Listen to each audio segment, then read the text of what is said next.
The committee will come to order. As this hearing is fully virtual, I must address a few housekeeping matters. First, for today's meeting, the chair or staff designated by the chair may mute participants' microphones when they are not under recognition for purposes of eliminating inadvertent background noise. Second, members are responsible for muting and unmuting themselves. If I notice when you recognize that you have not unmuted yourself, I will ask you if you'd like the staff to unmute you. If you indicate approval by nodding, staff will unmute your microphone. Third, I want to remind all members and witnesses that the 5-minute clock still applies.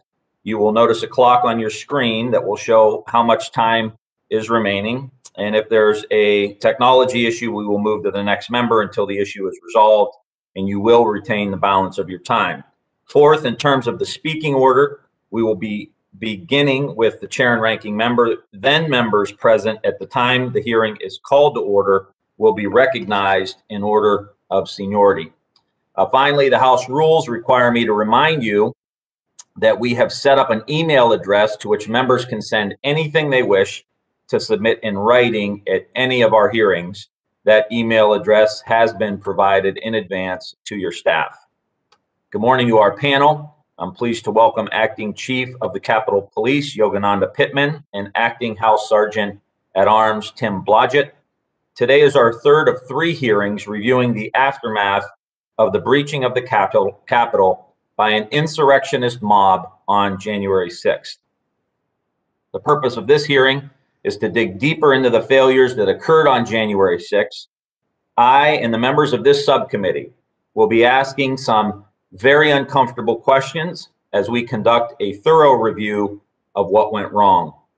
I want to emphasize at the outset that the hearing is not a gotcha exercise. None of us at this hearing can forget the events of January 6th, but how we respond will determine how we collectively learn from the trials of that day, not as Democrats and Republicans, but as Americans charged with the responsibility of being caretakers of our republic. As we move forward, we do not want to fall into the trap of preparing to fight the last war.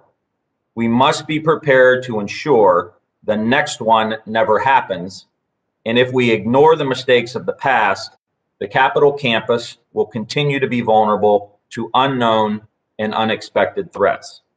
So I am going to start with a meeting I had on January 5th. I was briefed by then House Sergeant at Arms Paul Irving and U.S. Capitol Police Chief Sund. During the briefing, both Chief Sund and Mr. Irving provided assurances that the Capitol complex had comprehensive security and there was no active intelligence that groups would become violent at the Capitol during the certification of the electoral votes. I was later told by Chief Sund that his department did not have intelligence that there would be an armed insurrection.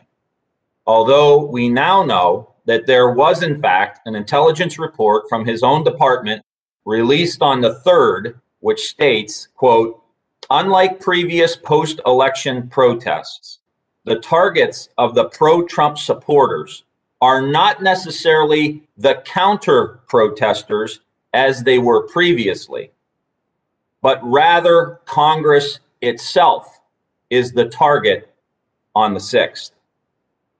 As outlined above, there has been a worrisome call for protesters to come to these events armed, and there is the possibility that protesters may be inclined to become violent.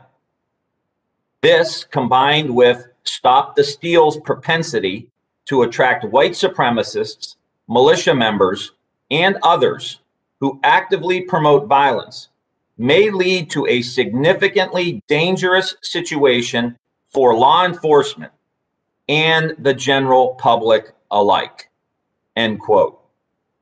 But even putting the Capitol Police intelligence assessment aside, how could the security planning, policies, and procedures apparently be so lacking and ill-prepared? This event was widely promoted on social media weeks in advance, and your own report specifically shows the department was monitoring these posts. There were numerous groups with a history of violence known to be planning to attend, and these groups were actively discussing their plans on social media. I, for one, am at a loss to understand how your intelligence report, and then later as the mob walked 16 blocks, growing in size and aggressive demeanor, failed to impact the Capitol Police Force security posture. I also would like the panel to address the failures regarding command and control and communication. I have spoken to many officers who felt that on that day of the attack, they were left alone and unsure how to respond. How did command and control break down so quickly? What needs to be changed? It has been widely reported that senior leadership was not reachable, nor providing direction to the officers. Is that true? We have also been told that there was not a clear understanding of the rules of engagement and the level of force that officers were expected to use as the attack unfolded. How could that have happened? Once the Capitol was breached, was there a strategic plan to secure the building? Now I look forward. I hope you can provide updates to the committee as to how the Capitol Police and Sergeant at Arms are currently protecting the campus and its workforce, and to talk about the next steps to ensure the future physical safety of our campus. We need to know what you think are the major institutional and cultural reforms and/or overhauls needed to maintain as safe and as open a campus as possible, so that the visitors from across the country and around the world can witness representative democracy in action. I look forward to your answers to these questions and more. I want you to know that we are very thankful for your service and that of the staff of your organizations who work so hard to make this house run. At this point, I would like to yield to my friend and colleague, the ranking member, Jamie Herrera Butler, for an opening statement that she would like to make. Thank you, Mr. Chairman, and thank you, Acting Chief Pittman and Acting Sergeant at Arms Blodgett, for being here today.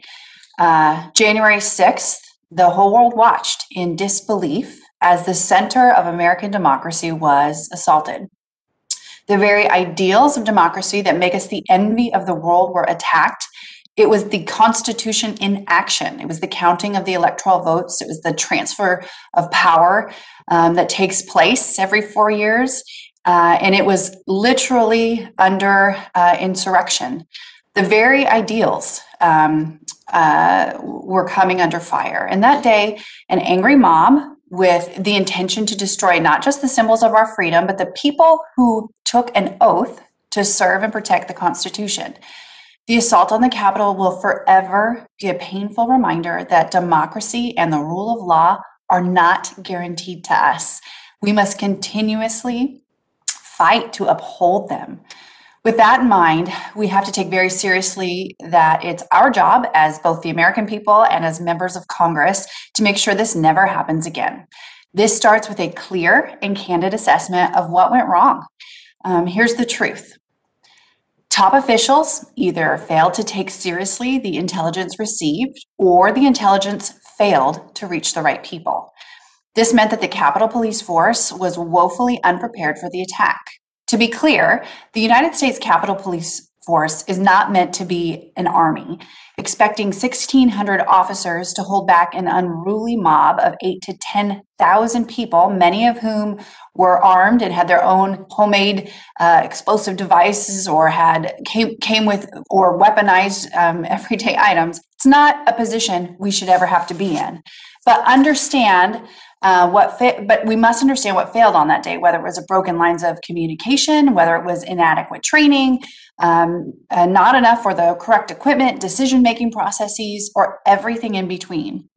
Look, security is essential, and we all have a fundamental need to feel safe on the Capitol grounds. It's up to the Capitol Police and the Sergeant at Arms to provide that assurance so that we may work on behalf of the American people without obstruction or fear of violence. While we absolutely must do better to keep this place secure, I have to say it's also important that we try to keep this institution as accessible to the public as possible. We are the people's house. Sacrificing the openness of this institution is not the only way to keep the Capitol secure.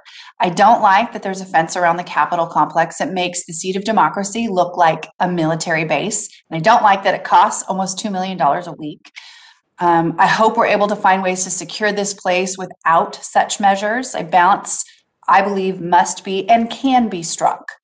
I look forward to working with the legislative branch, with Chairman Ryan, and with the different agencies involved to figure out what that balance is and to execute it as quickly and efficiently as possible. With that, I yield back, Mr. Chairman.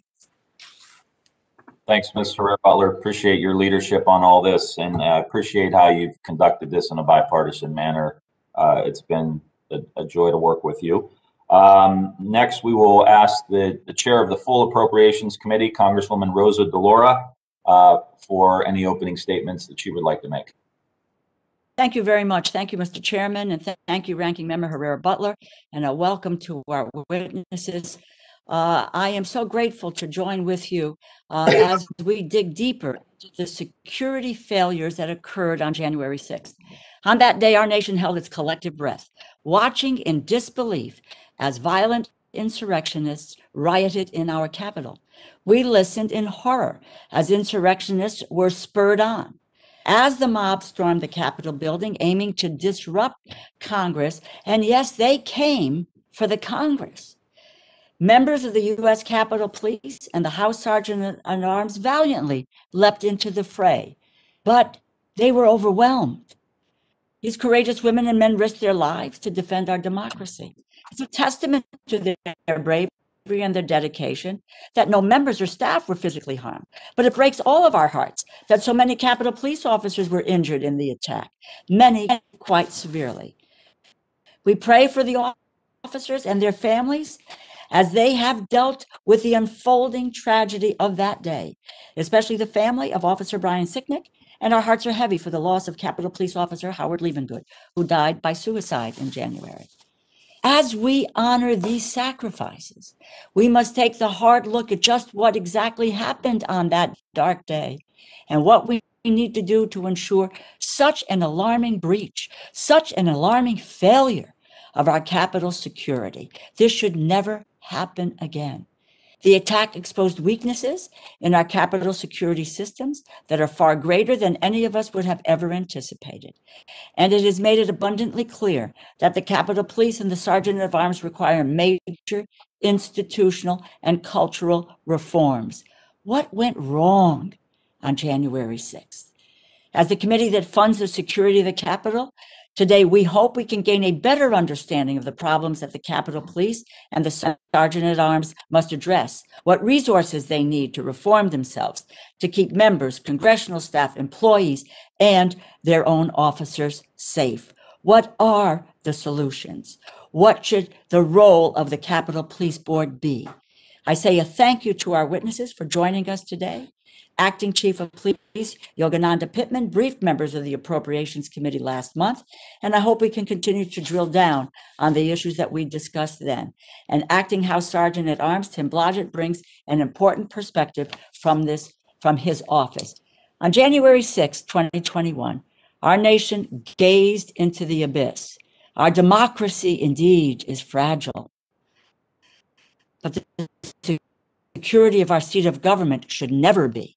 And that is why it is so immensely important that we have an open and honest discussion to ensure the events like those that took place on January 6th can ever happen again. And I yield back and thank the gentleman. Thank you, Chairwoman DeLaura. Next is Ranking Member of the Full Appropriations Committee, Kay Granger, for any opening statements you'd like to make, Kay. I'd like to thank Chairman Ryan and Ranking Member Jamie Herrera-Butler for holding this important hearing today. The January 6th attack on the Capitol was something I never thought I would witness. In the face of great danger, U.S. Capitol Police bravely fought to defend the complex and ensure our members and staff were safe. In addition to making sure that the Capitol Police have the support and resources they need to process and heal from the traumatic events of that day, we must ensure that they have the resources necessary to defend the Capitol against similar attacks. It was clear from our briefing last month that the failure to protect the Capitol was not due to a lack of intelligence, but rather a failure to properly act on the intelligence. There was also a clear lack of command and control because so many agencies were involved, yet their actions were not coordinated. This is unacceptable and left our law enforcement men and women on the ground unprepared for the very real threat they face. At the center of this controversy is the Capitol Police Board, which includes the Sergeant at Arms, Architect of the Capitol, and Capitol Police. Serious questions remain about their failure to approve the request from the Capitol Police Chief to call in the National Guard and properly notify members and staff on the status of the threat through the emergency notification system. As we speak, miles of fencing still surrounds the Capitol, and the center of American government is now tarnished by razor wire and limited access. While we must take the necessary steps to make the Capitol complex safe and secure, we must have the ultimate goal of safely reopening the Capitol and its ground to the public. The Capitol and its buildings belong to the American people, not us. They need to be able to visit their elected representatives and know they will be safe while doing so. I want the witnesses to discuss what changes have been made and will need to continue to be made to ensure the Capitol complex is protected. I thank you, Mr. Chairman. I yield back. Thank you, Ranking Member Granger. We're now going to move to our witnesses. Without objection, your written testimonies will be made part of the record. We ask you to please summarize your statement and highlight your efforts to the committee. Chief Pittman, please begin, and after your statement, we'll turn to Sergeant at Arms Blodgett for his statement. Once the statements are complete, we will move to the question and answer session. So please begin, Chief Pittman. Thank you for the opportunity to testify before the committee.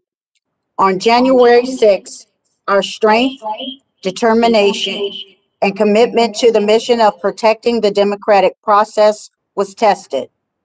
Fortunately, the USCP succeeded in its mission. With the assistance of law enforcement partners like MPD, the United States Capitol Police protected the congressional leadership, members, and the democratic process.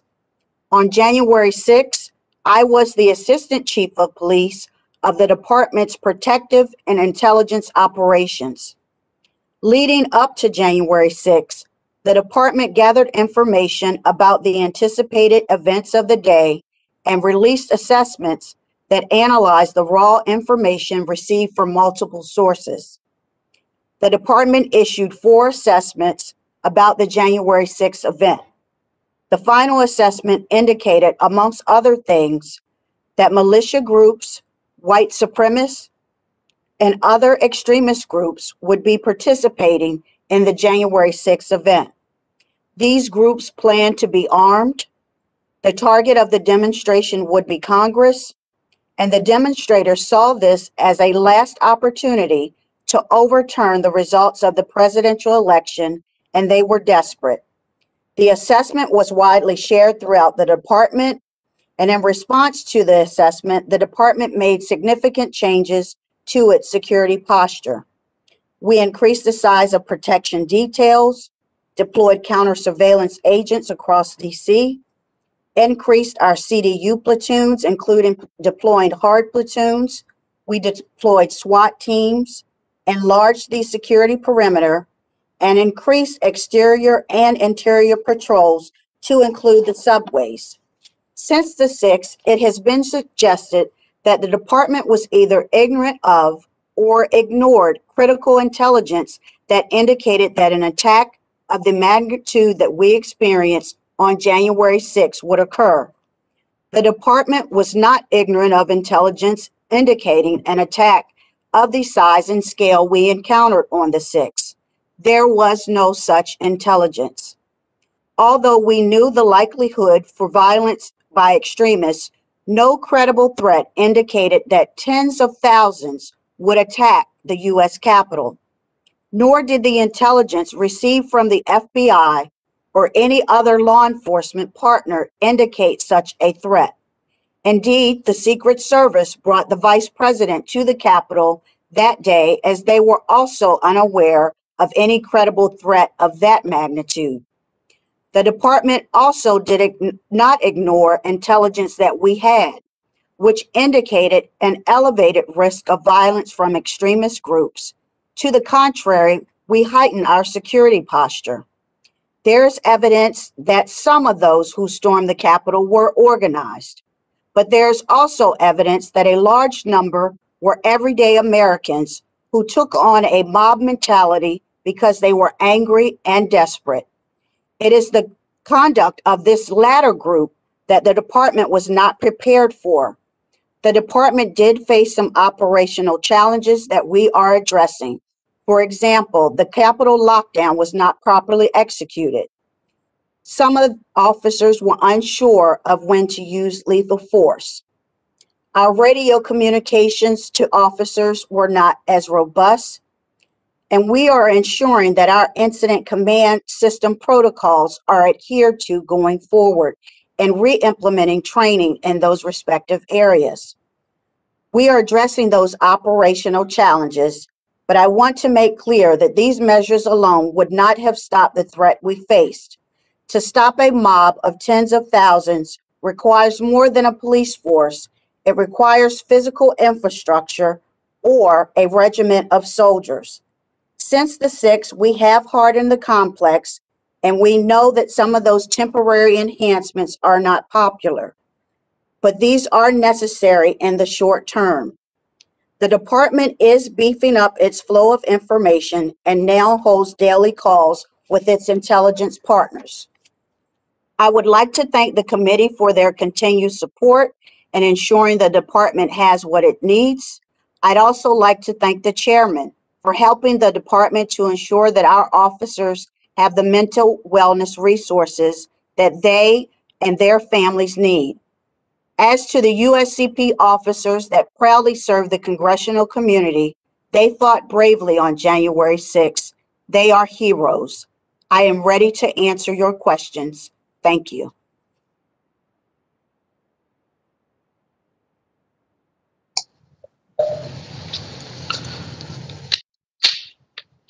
Chairwoman DeLauro, Ranking Member Granger, Chairman Ryan, Ranking Member Herrera Butler, and the members of the Appropriations Subcommittee on Ledge Branch. Thank you for the opportunity to testify today on the security failures of January 6th. Before I begin, I want to acknowledge the debt of gratitude we owe to the officers of the United States Capitol Police, Metropolitan Police, and the law enforcement partners who came to the aid of the institution and risked their lives so that our Constitution and democracy could endure. I cannot thank them enough. I want to thank Congress for helping provide a fitting tribute to Officer Sicknick. We mourn as a community for the loss of his life, but the recognition rightfully bestowed upon him hopefully served as a moment of healing for the Capitol Police and for all law enforcement who make sacrifices on a daily basis to provide for our safety. And I want to acknowledge the sacrifices of Officer Liebengood and Smith and their families. Their sacrifices will never be forgotten. And I finally want to thank the National Guard who have come from near and far to keep our city on the Hill safe. They have left their families amidst a pandemic to work in an uncertain environment, and their presence makes us safer. As I stated in my previous briefing to the Appropriations Committee, the intelligence surrounding January 6th was problematic. Intelligence requires finding needles in a haystack. On January 6th, there was a failure to either gather, synthesize, or disseminate intelligence, and there were indications that the intelligence was muddled or contradictory. For example, the January 3rd intelligence assessment from the Capitol Police has been touted to include information that makes it clear that January 6th would become violent. However, the document also states that the protesters' rallies are expected to be similar to the previous Million MAGA March rallies in November and December of 2020, which drew tens of thousands of individuals. As we know now, the events of January 6th were not like the previous marches or any other rallies that we've had on Capitol grounds. The intelligence provided to the Capitol Police and other law enforcement did not anticipate a coordinated attack. Warnings should not be qualified or hidden. Bad information, conflicting information, or missing information leads to poor decisions. In fact, when the Capitol Police presented this assessment to the Sergeant at Arms, they simultaneously briefed on the plan of action for January 6th. And one would think that the plan was developed taking into account the intelligence that they were seeing at the time. One would also expect the warnings to be reflected in all subsequent intelligence reports. The Office of the Sergeant at Arms received daily intelligence reports from the Capitol Police following the initial assessments referenced on the 3rd. On January 4th, 5th, and 6th, the Capitol Police listed demonstrations and categorized the probability of civil disobedience or arrests as remote, highly improbable, or improbable for each of those days and for every single demonstration.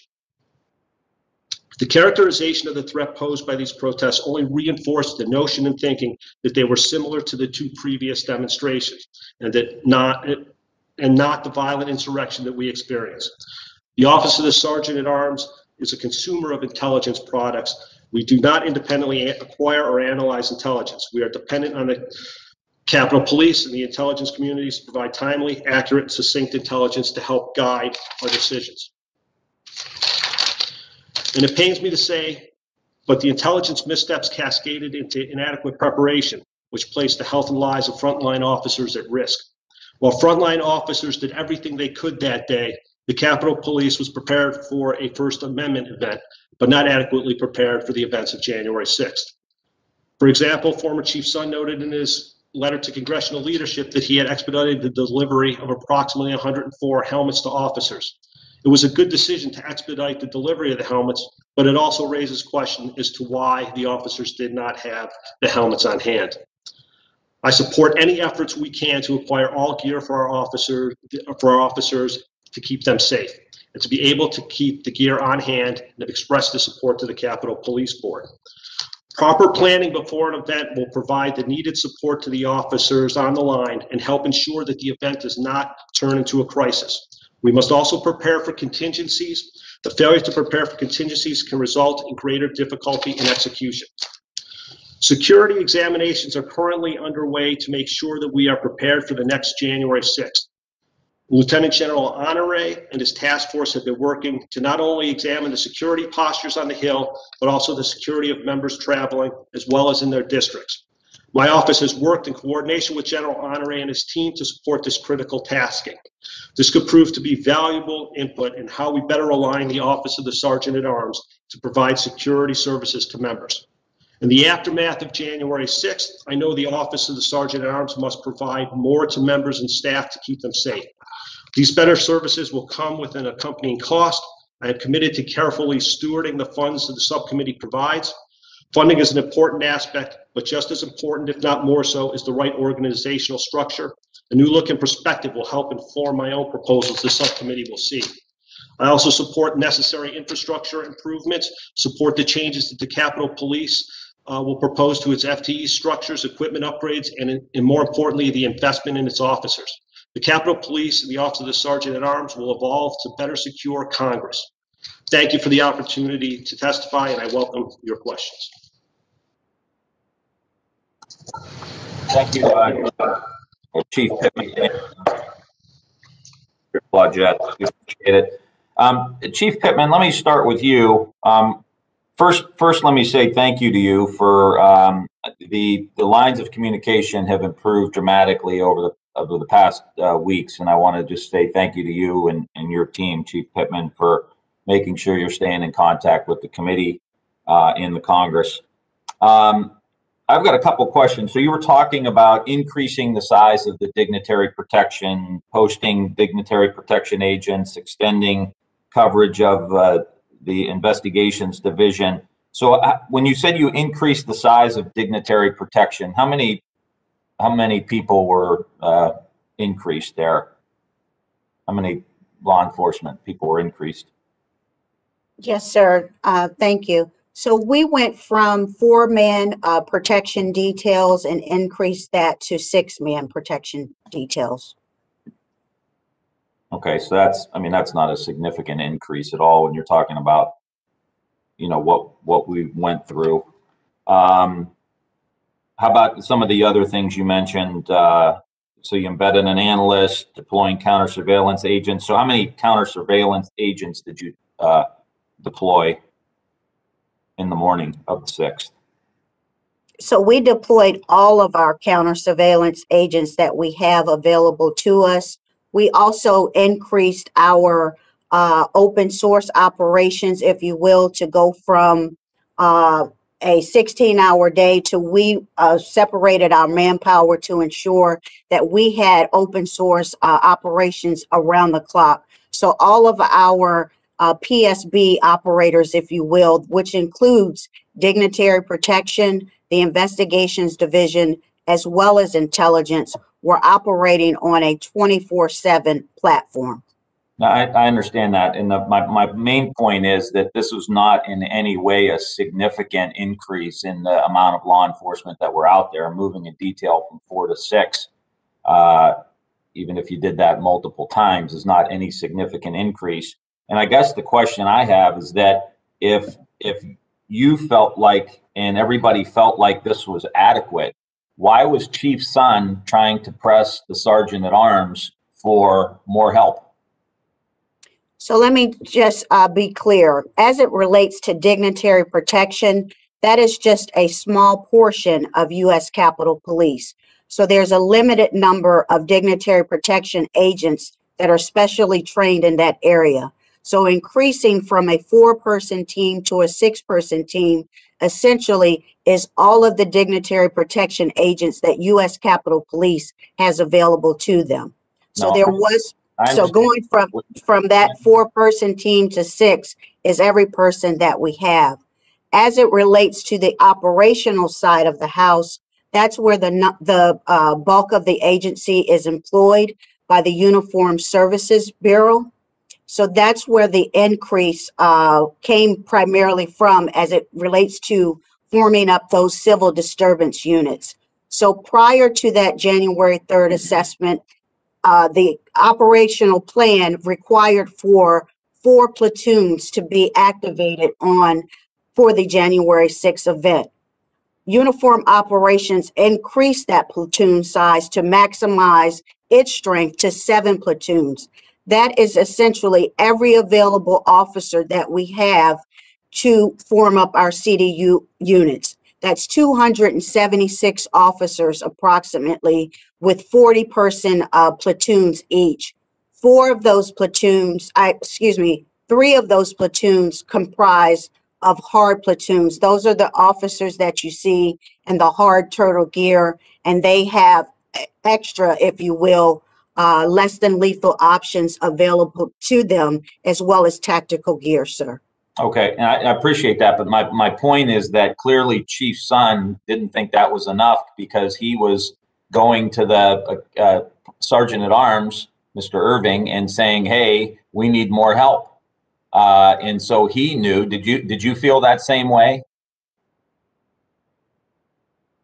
Yes, sir. So I have an accurate account of the request that Chief Sun made to lean forward as it relates to the National Guard, and I think that's what you're referring to. My team, since January 6th, actively pulled all of the cell phone records from Chief Sun, and they show the following. On January 6th, Chief Sun first reached out for National Guard support to the House Sergeant at Arms at 12:58 p.m. He then spoke to the Senate Sergeant at Arms to make the same request for the National Guard at 1:05 p.m. And he repeated his request to the House Sergeant at Arms at 1:28 p.m., speaking again with them at 1:34, 1:39, and 1:45. Chief Sun spoke to both Sergeant at Arms to request National Guard support. Now, Chief, I don't mean to interrupt you, but we're limited on time here a little bit. Yes, sir. I'm talking about prior to January 6th. My main point here is that we appreciate that you increase dignitary protection and the platoons and all the rest. That's still a limited number. I think it's important that the committee and the Congress knows that that's a very limited number compared to what the threat was and what we think the threat assessment is. And my question to you is, Chief's son clearly was worried, and he called Mr. Irving prior to the 6th. Yes, sir. And said, hey, we need more help. Mr. Irving said, no, go ask the National Guard to lean in. And quite frankly, I don't even know what lean in means. If that's some kind of term that I don't know, but what does lean in mean? It means, you know, shut up and don't ask me for any more help, is how I take that. And my question is, and we've got a lot of questions here, but my question is, were you in agreement with, because you're now the acting chief, and part of this enterprise here that we're into is about moving forward. At that time, were you in agreement with Chief Son that you needed more support primarily from the National Guard? Yes, sir. Okay, thank you. My time is up, Ms. Herrera, and I just want the committee to know, like yesterday, we're going to take a little bit of liberties with the time to make sure that these questions get answered. We have a smaller committee that allows us to maybe do some of that. So with that, I'm going to yield to Ms. Herrera Butler.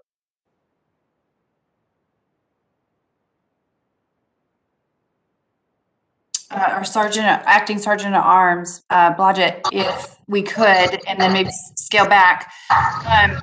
You know, when I talk about communications failures, I'm not necessarily talking about like the tweets and the texts that came to members while this was happening.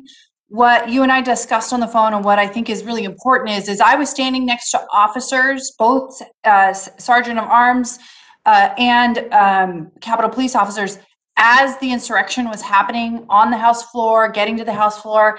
It was very clear that their headpieces, like the communications pieces, they were getting no actual real communication. They were getting no leadership. They were getting no direction. There was no coordination, and you could see the fear in their eyes. Like they literally, the brave men and women who were just kind of left out on their own to defend did the best they could with what they had. You know, there's a video on YouTube where the woman who was shot, there's a time, you know, with different armed forces and different forces coming in from different angles. And it was very clear that the person who shot didn't know that there was a tactical team coming up the stairs, and they all have earpieces in. So clearly when I talk about communications failures, I'm literally talking about the leadership, no one owning the frequency and giving direction. And that's the thing I want to know. I want to know if you're fixing that. I mean, it's great that you guys send out text messages when there's like, you know, closures and things, and that's helpful. But the big communications failure from my vantage point, and when I've talked to other members is, I've talked to Representative Mark Wayne-Woolen, who was on the floor helping barricade the door with those officers who had their firearms drawn. And he said he could hear the shouting and the chaos in the earpieces of the officers who were trying to do the defense. So they were on their own. Are you fixing that? And please be brief because I have a couple more questions.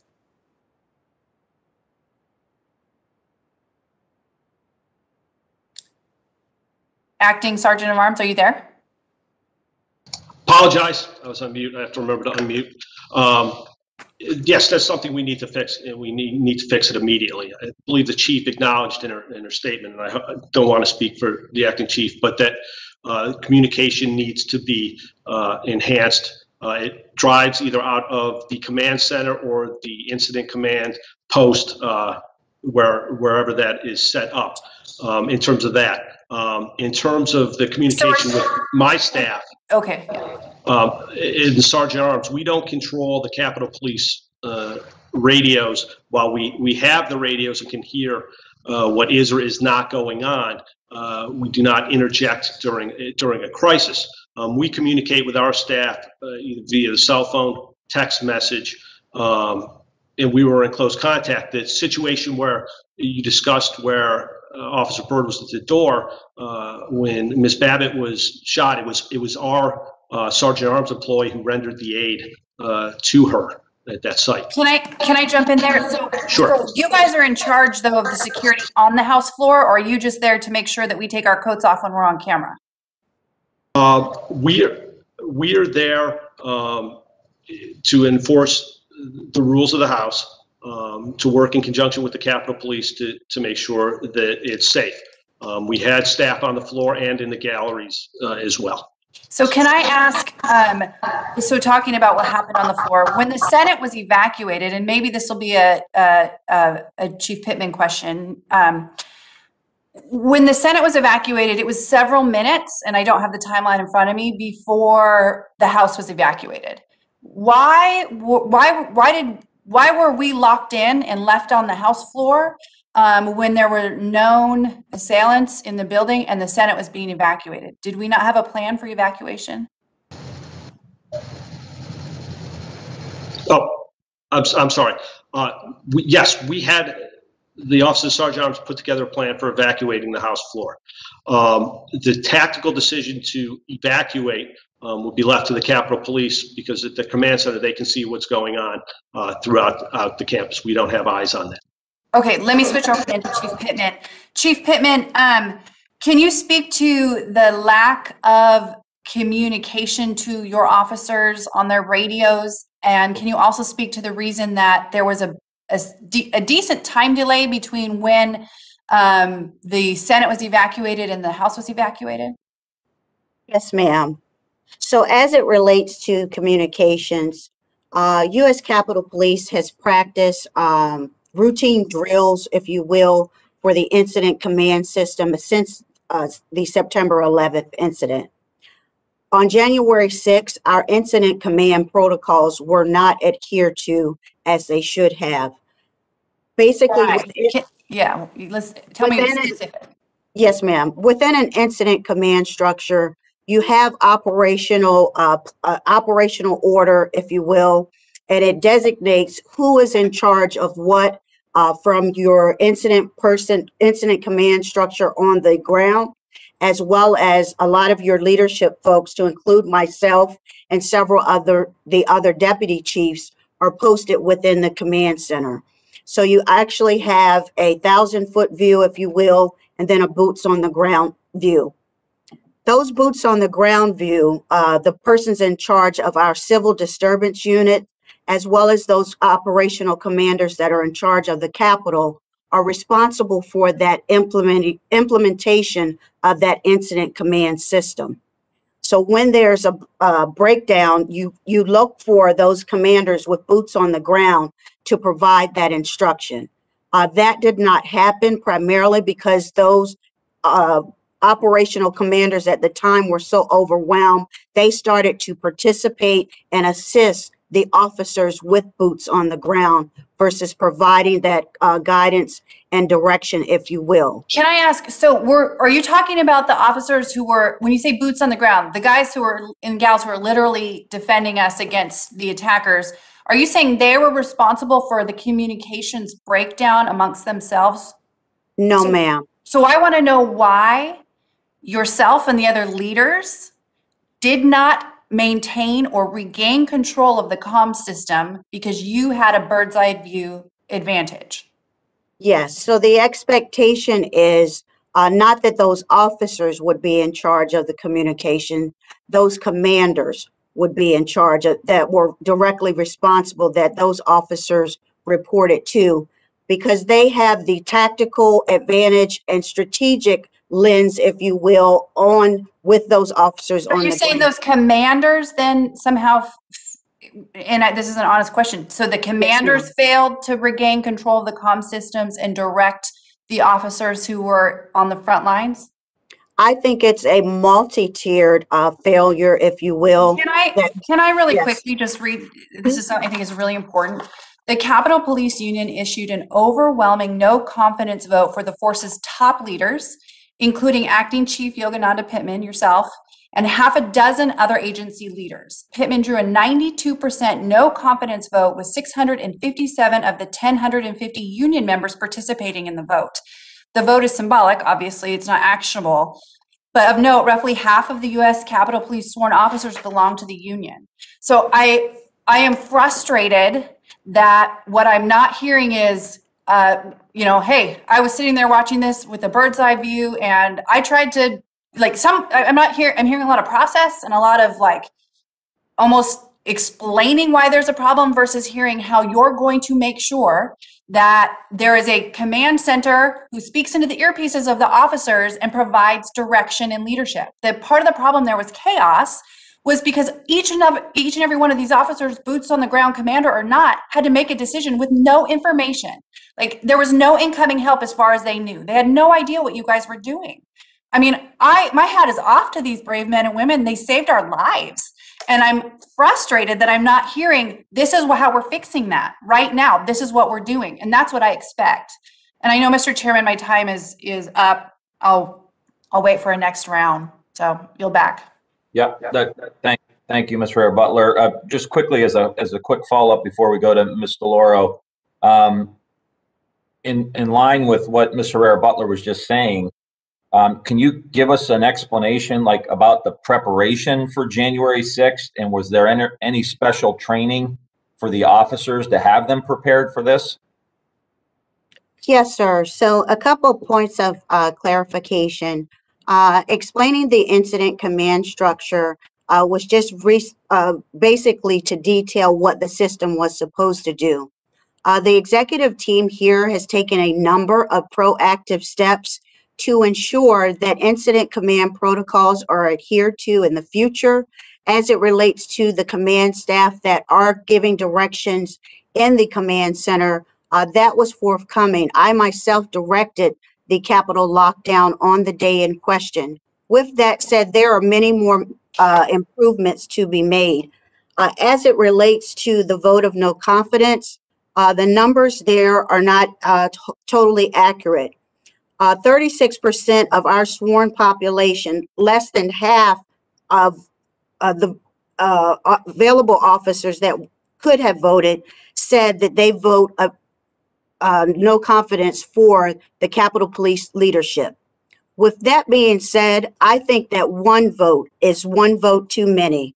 February 11th, on the day of that vote, marked 1 month and 3 days since I was sworn in as the acting chief.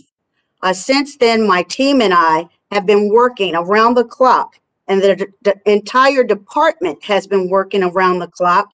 And I think that we've made some very important changes as well as improvements. We're working on the communications to improve that. We've streamlined a number of items to include the Joint Emergency Notification Messaging System. We've streamlined communications between U.S. Capitol Police and our law enforcement partners. We've also streamlined communications between the upper management and how that information is delivered to the rank and file. In addition to that, we've increased our wellness resources and the delivery of vaccines to all of our employees. Obviously, with that vote, we acknowledge that there's more work to be done. I know that because I talked to the officers. I've been here for 20 years and I've grown up in this agency. Many of those officers are not just my colleagues, those are my friends, and their personal well-being is personal to me. As it relates to CDU training, all of our officers that are coming out of the training academy receive 40 hours of training as it relates to CDU. In addition to that, our officers that have specialized training, what we refer to as the hard gear or turtle gear, receive an additional 27 hours of training or 24 hours of training for them to be trained on special equipment. So to answer your question, Mr. Chairman, there absolutely is additional training for those hard platoon CDU officers. Well, I don't want to take up too much time, but we're going to come back to that. But there wasn't any special training specifically about January 6th to have them prepared for that. You're talking about the standard training that they get, not in particular for this moment in time with all of the intelligence and everything else that we had. There was no... That specialized training carries over with those officers. Those officers train on a routine basis as it relates to hard gear platoons that they are prepared for civil disturbance riots. So those officers are trained specially for those types of events. Yes, sir. Ms. DeLauro. Thank you very much, Mr. Chairman. I'd like to direct my attention here, if you will, to the role, the function, the relevance of the Capitol Police Board. Can you, either both of you, what does the Capitol Police Board do? What is its mission? What is its authority? Thank you, ma'am. Somebody? Yes, thank you, ma'am. The Capitol Police Board acts as a policy kind of board of directors over the Capitol Police. There's some statutory authorities that they do have with vehicle and traffic, and the Capitol Police enforce those on a day-to-day basis.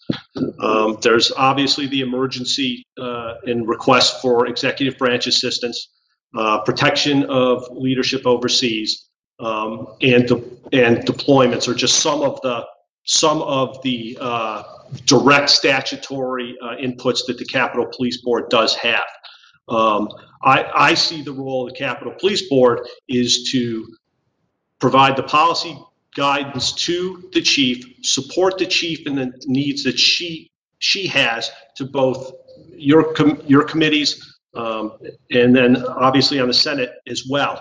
And then to take your concerns with the police and work with the Capitol Police to correct those concerns that you have, as well as personally providing a House perspective to the policing of the grounds. And Chief, what is your view of the role of the Capitol Police Board? I'm sorry, ma'am, you were breaking up. Could you repeat your question? Oh, sure. Your view of the role of the Capitol Police Board. Yes, so the Capitol Police Board, in my view, provides direct oversight to the United States Capitol Police.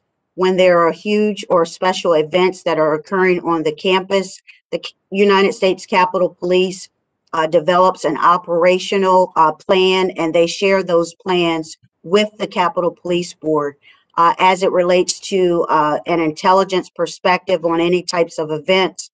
The Capitol Police Board is kept apprised of any of those things as well, but the Capitol Police Board works in close collaboration with, if you will, with the members of Congress so that they can make their security needs known. And then that information is kind of like a two-way communication. The Capitol Police Board would then share those requirements with the Capitol Police as it relates to security. With regard to January 6th, what was the Capitol Police Board functioning? Did it function? What operational plans were being reviewed? Is it not the fact that when the request for National Guard, when there was a request for National Guard, the Capitol Police, the board said that the optics wouldn't be good, or we don't need this, or the request denied.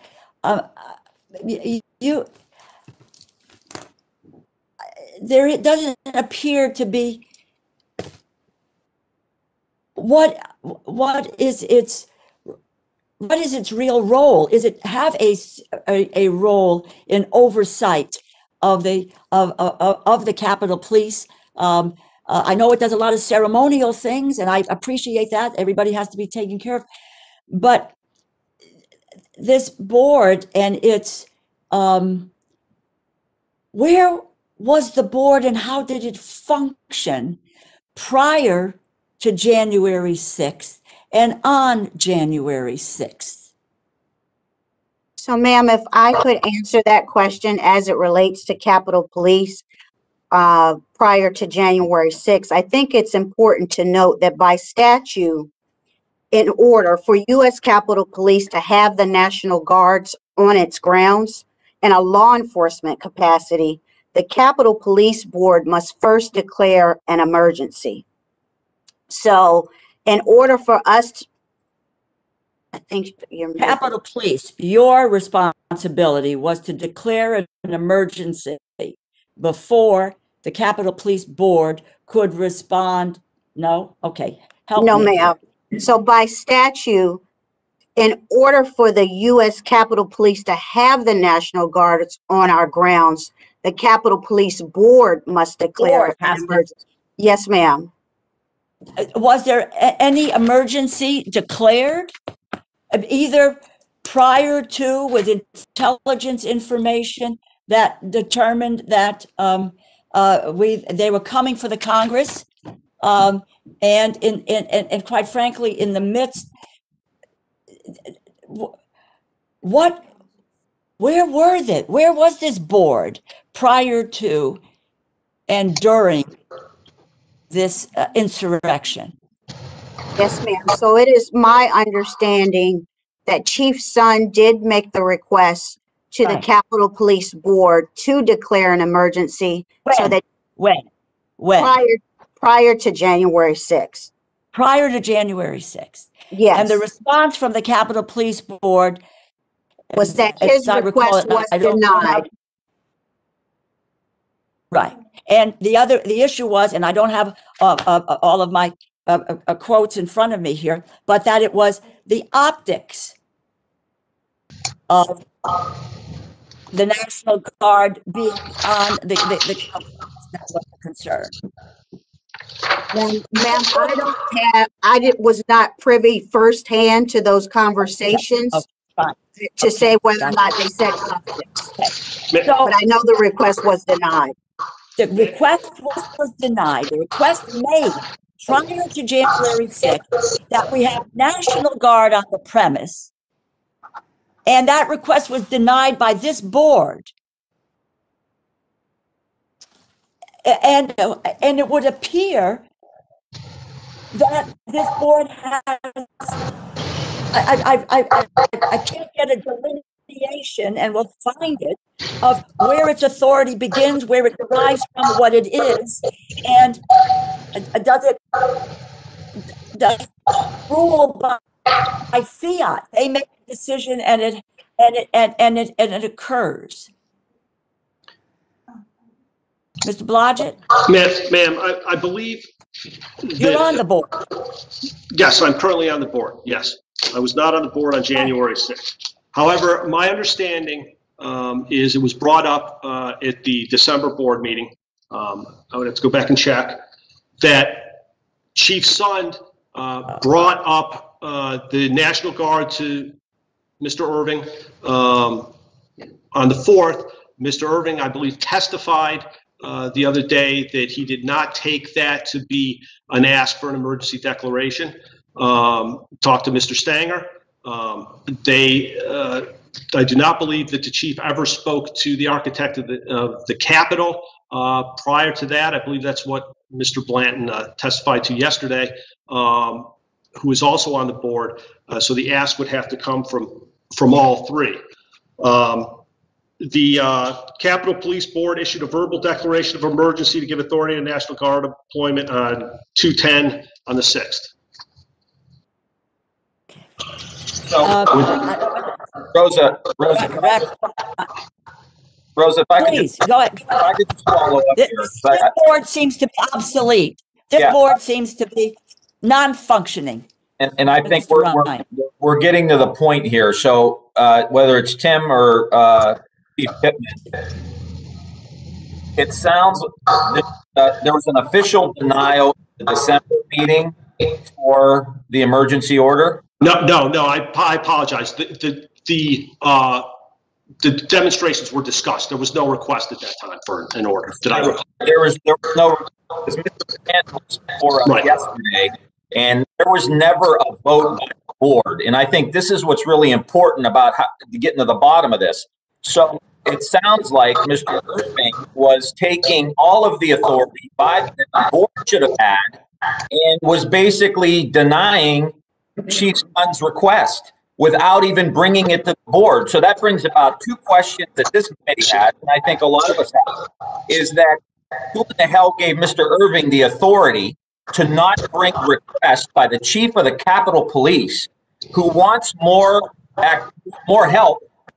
Mr. Irving makes a decision, a unanimous decision, all by himself, to deny that request, and then to go tell the National Guard to lean in. That's problem number one. And problem number two is, why didn't Chief Sund push back and demand, I think this is a question for all of us, and demand that he brings that to the board for a vote? So now you bring in the architect of the Capitol, you maybe build an ally to help make this happen. So it sounds like, Chairwoman DeLaura, that the Sergeant at Arms took the liberties of making this decision without bringing it to the full board.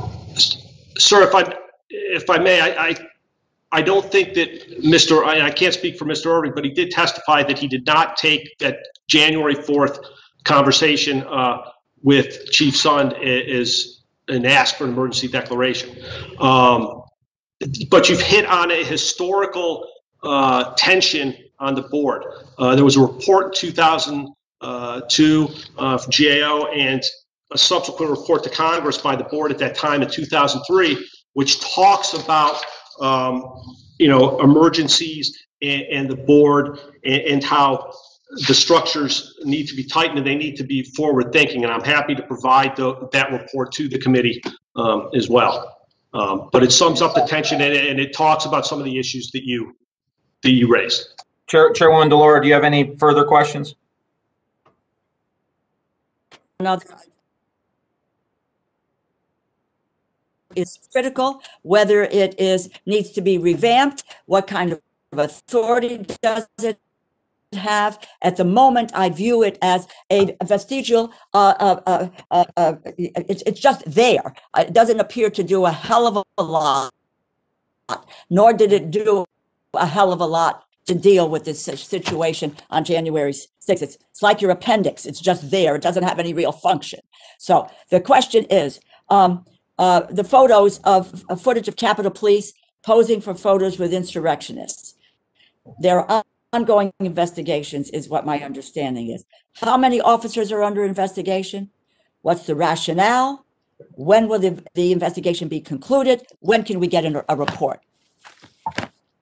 Yes, ma'am. So right now we have 35 officers that are under investigation, and we do have 6 police officers that have been suspended with their police powers being revoked. So those investigations are ongoing at this time. What was the rationale? What's the rationale for the investigation? I mean, on what premise are you investigating them? Yes, ma'am. If there is an allegation of misconduct, Capitol Police has what's called rules of conduct, and it's basically a code of conduct that governs our behavior as police officers. If there's a violation of that rules of conduct, based on those violations, we make decisions to investigate those officers and proceed accordingly if discipline is warranted. When is the investigation going to be concluded? When can we get a report? Investigation is going to be concluded when? The investigations are concluded based on typically a 60 to 90-day scale. No, okay. Yeah. Okay. Yes, ma'am. And as soon as we have that information, we will report it out. Okay. Okay. Thank you, Mr. Chairman. Thank you for indulging the time. Yep, of course. Stranger.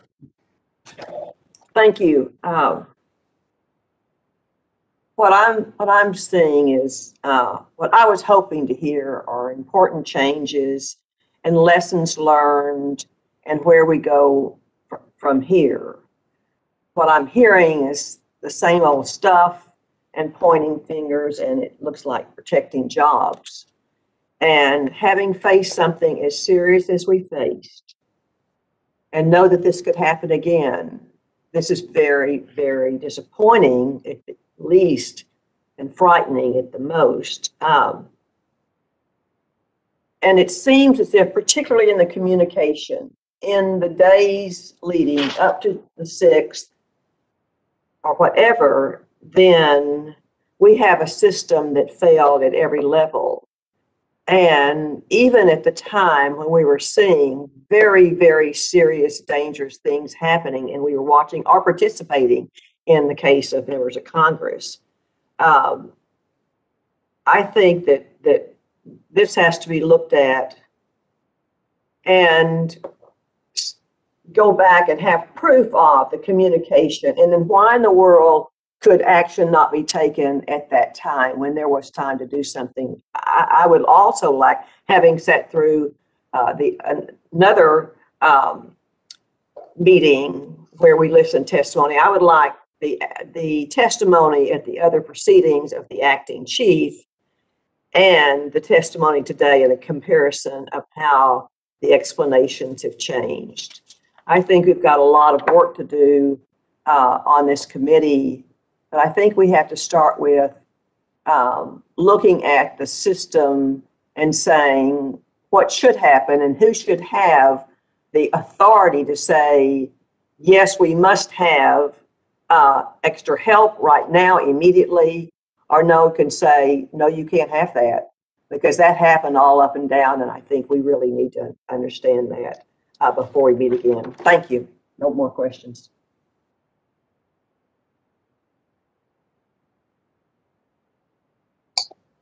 No. Ma'am, I agree that there needs to be a more robust communication, both leading up to an event as well as during an event. As we move into the communication realm, we tend to send out very short, concise, non-transparent messaging for fear of sending out incorrect messaging. That was something that was obviously apparent on the 6th, and that needs to change. And I talked about that at the appropriations briefing, and I've asked my staff to work on that, because in a big event like that, we have to give you more information, not less.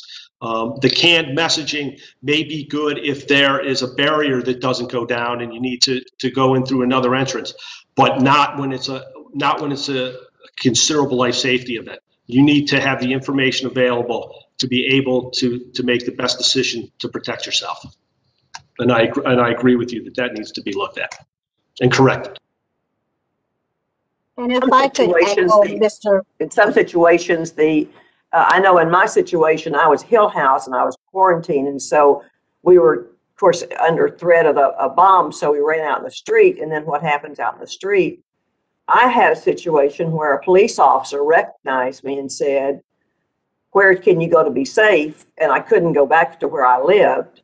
So he helped me get to where my office was. We got inside the building, but the security person said, no, she's not allowed to go in her own office and be locked in her office to stay safe. So there was a communication problem from the lowest level to the top level of what is important, what is immediate, and who has the authority.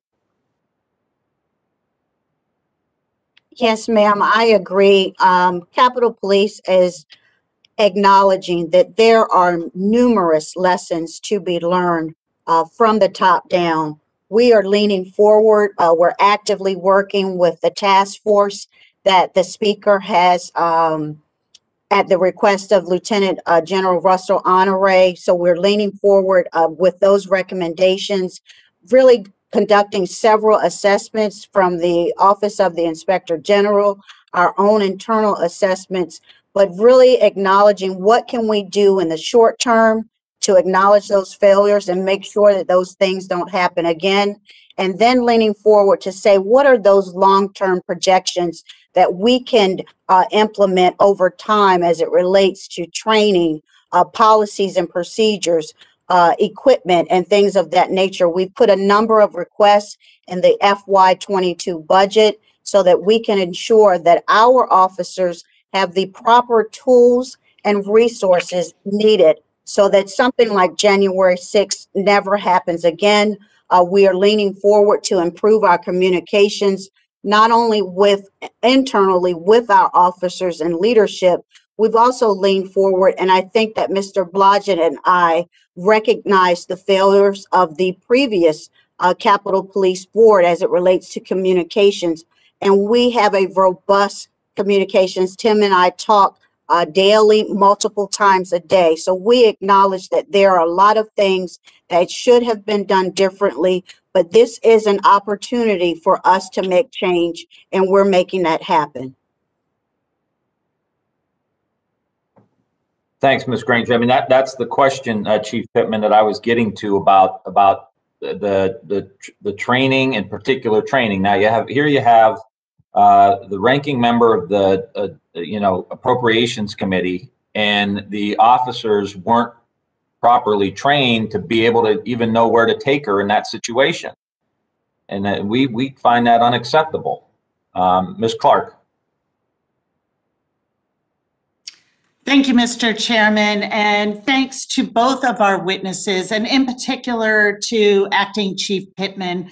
I want to thank your department and you for the valiant efforts to protect us, the Capitol, and our democracy during the January 6th insurrection, and also for the work you do every single day. And on a personal note, I want to thank you and your department for the recent efforts to bring to justice an individual who threatened me and my staff. But if we are going to ensure the safety of the Capitol and our democracy going forward, we must get to the truth and a complete understanding of what took place. My goal is to honor those officers who gave their lives, to honor everyone who was injured, terrorized, and traumatized. And I cannot get past a glaring discrepancy between intelligence received and preparation. So I want to start with the special assessment of January 3rd. You testify in writing that the U.S. Capitol Police were aware that there were militia members, white supremacists, and other extremist groups who were coming to D.C. on January 6th, that they were armed, that they were targeting Congress and the joint session certification process, and that they were motivated by seeing this as the last opportunity to, quote, overturn the election. That is some who, what, when, why listing. And you testified that this special assessment was widely distributed through the U.S. Capitol Police and to the Sergeant at Arms, including that there was responsibility of sergeants and lieutenants to ensure that the rank and file got this vital information. Is that correct? Yes, that is correct. You also testified that this special assessment was discussed at the January 4th multi-agency meeting. Is that correct? Yes, that is correct. And again, it was brought up on January 5th. Is that correct? Yes, that is correct. Mr. Blodgett testifies that on January 4th, January 5th, January 6th, the U.S. Capitol Police listed the probability of civil disobedience as, quote, remote, highly improbable, or improbable. Your own testimony today says that that January 3rd assessment, quote, foretold of a significant likelihood for violence on the Capitol grounds. How do you rectify these two polar opposite analysis of the likelihood of violence? Yes. So those documents that you're reading from that state that some groups were going to be improbable or less likely to incite violence is not even an assessment. It's a document that's provided by one analyst. So for example, there are hundreds of documents that are combed through by our task force agents. We receive information through open source and from a number of sources that we have analysts that comb through that information to put together the assessment. So if I could explain it as being tiered, the special assessment is the highest tier of assessment rating. That is the document that we are going to use as a department to make operational plans for any type of demonstration. So let me follow up on that. So your testimony is that to make operational plans, you were going with this assessment that you had that there were armed militia members coming, targeting Congress, and that was a significant likelihood of violence. That was your position. Okay. On January 5th, the Norfolk FBI sends intelligence that says, in part, comments picked up online that Congress needs to hear glass breaking, doors being kicked in, blood from their BLM and Antifa soldiers being spilled, that there were maps being shared of the Capitol tunnels and facilities, and rallying points for groups traveling to DC. It is disputed who saw this report, but you do not dispute that it was received by the U.S. Capitol Police. Is that correct? Yes, ma'am. And if I could just follow up with some additional on that Norfolk document. That document was sent the evening of January 5th. We know that it was received by task force agents with U.S. Capitol Police. But I think that to put it in its proper context, that FBI document also stated that this is an information report, not finally evaluated intelligence. It was being shared for informational purposes, but has not been fully evaluated, integrated with other information, interpreted, or analyzed. Receiving agencies are requested not to take action based on this raw reporting. So I think that I would consider that an additional document that would feed into the assessment that was consistent what Capitol Police already knew. We knew that the white supremacist groups and militia groups were coming, and we did anticipate those groups being violent. In fact, you said there was a significant likelihood, and you had already looped that into the fact that this was going to be different and targeted at Congress and at interrupting the Electoral College process. So now we have some disagreement about whether Chief Son actually asked for a declaration of a state of emergency. Mr. Blodgett says his understanding from the former Sergeant at Arms, Irving, that he says this never happened. But boy, does this look like we have a violent situation brewing. And you sent counterintelligence officers to the rally that day. You must have seen the crowds that were gathering. You must have been gathering that intelligence back. That's in your testimony. Yet still we come down to this failure to be ready, that there is, 140 helmets that are ordered. Maybe 126 National Guard might be able to come help when we are at a significant likelihood of attacks. And however we tier that FBI report, it fed right into what you knew already. So my question is in the end of this, and I see that I am out of time. We had white supremacy that's fueling the violence, white supremacy that fueled the big lie about our elections.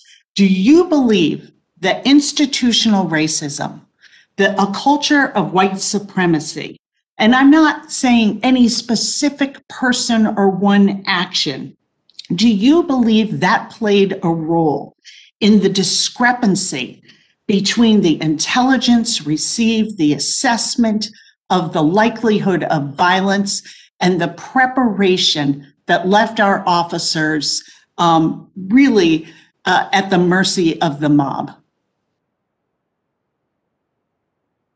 So as the first Black and female chief of this department, I take any allegation of inequitable policing extremely seriously. I can assure you that under my command, the USCP will continue to police equitably. With that said, I have no evidence whatsoever that suggests that there was any discrepancy based on our security posture and as it relates to making enhancements or not based upon race.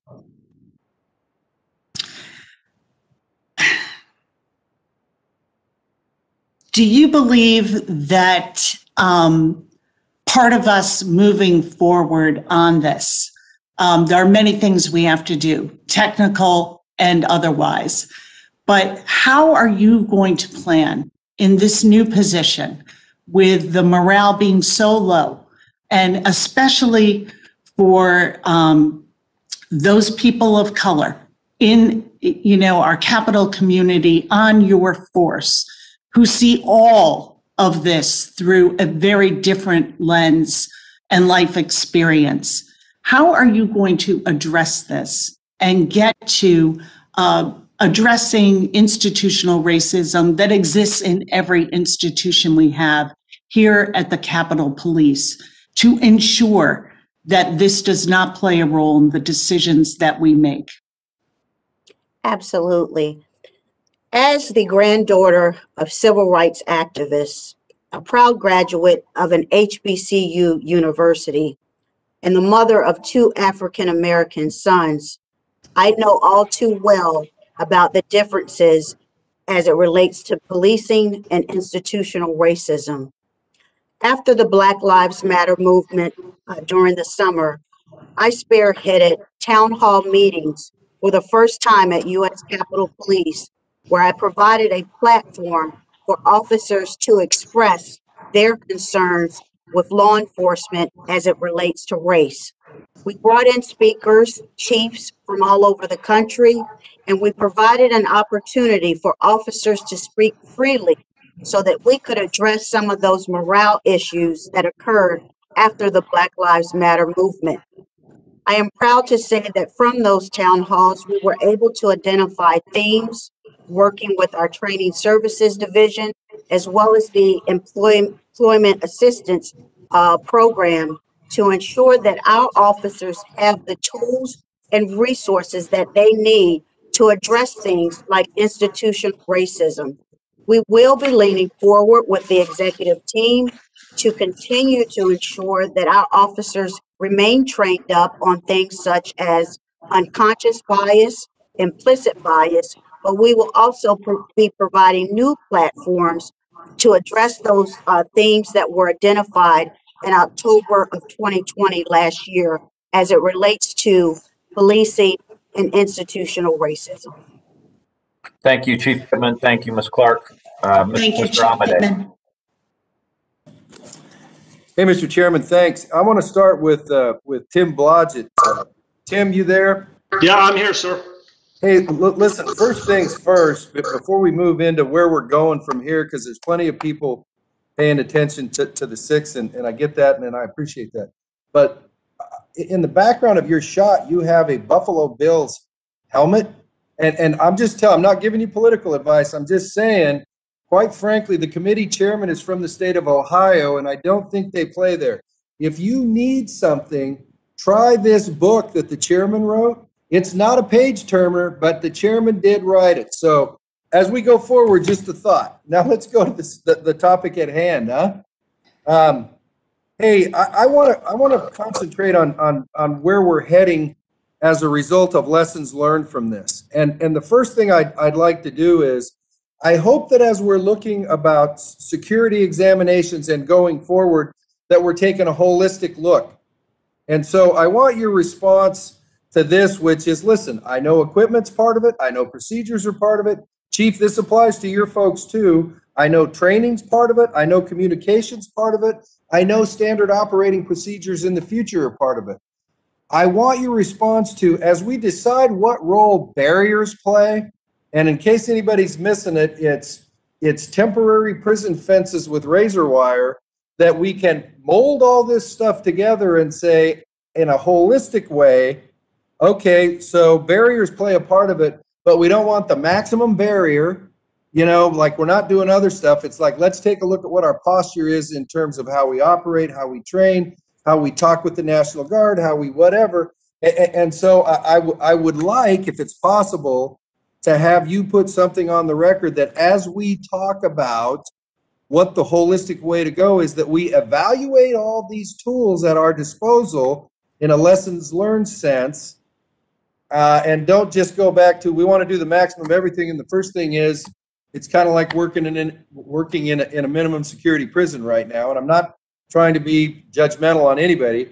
I'm just saying, quite frankly, fences and razor wire are, and by the way, the architect of the Capitol should be involved. But I mean, in terms of placements and effectiveness, as opposed to stark visual sadness. So, holistic approach, what do you think, Mr. Sergeant at Arms?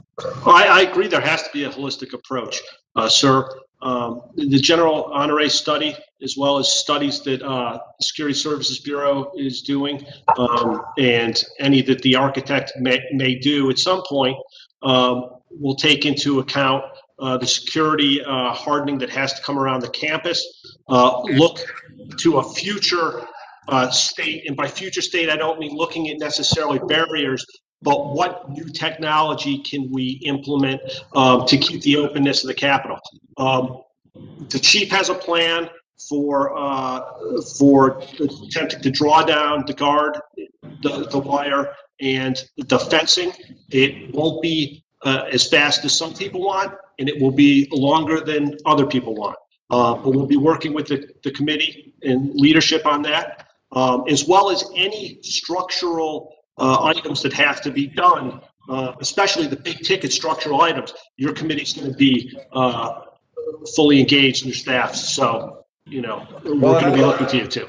And I appreciate that. So expect that to be a continuing line of questioning in terms of transitioning away from the penal institution look for the nation's capital campus.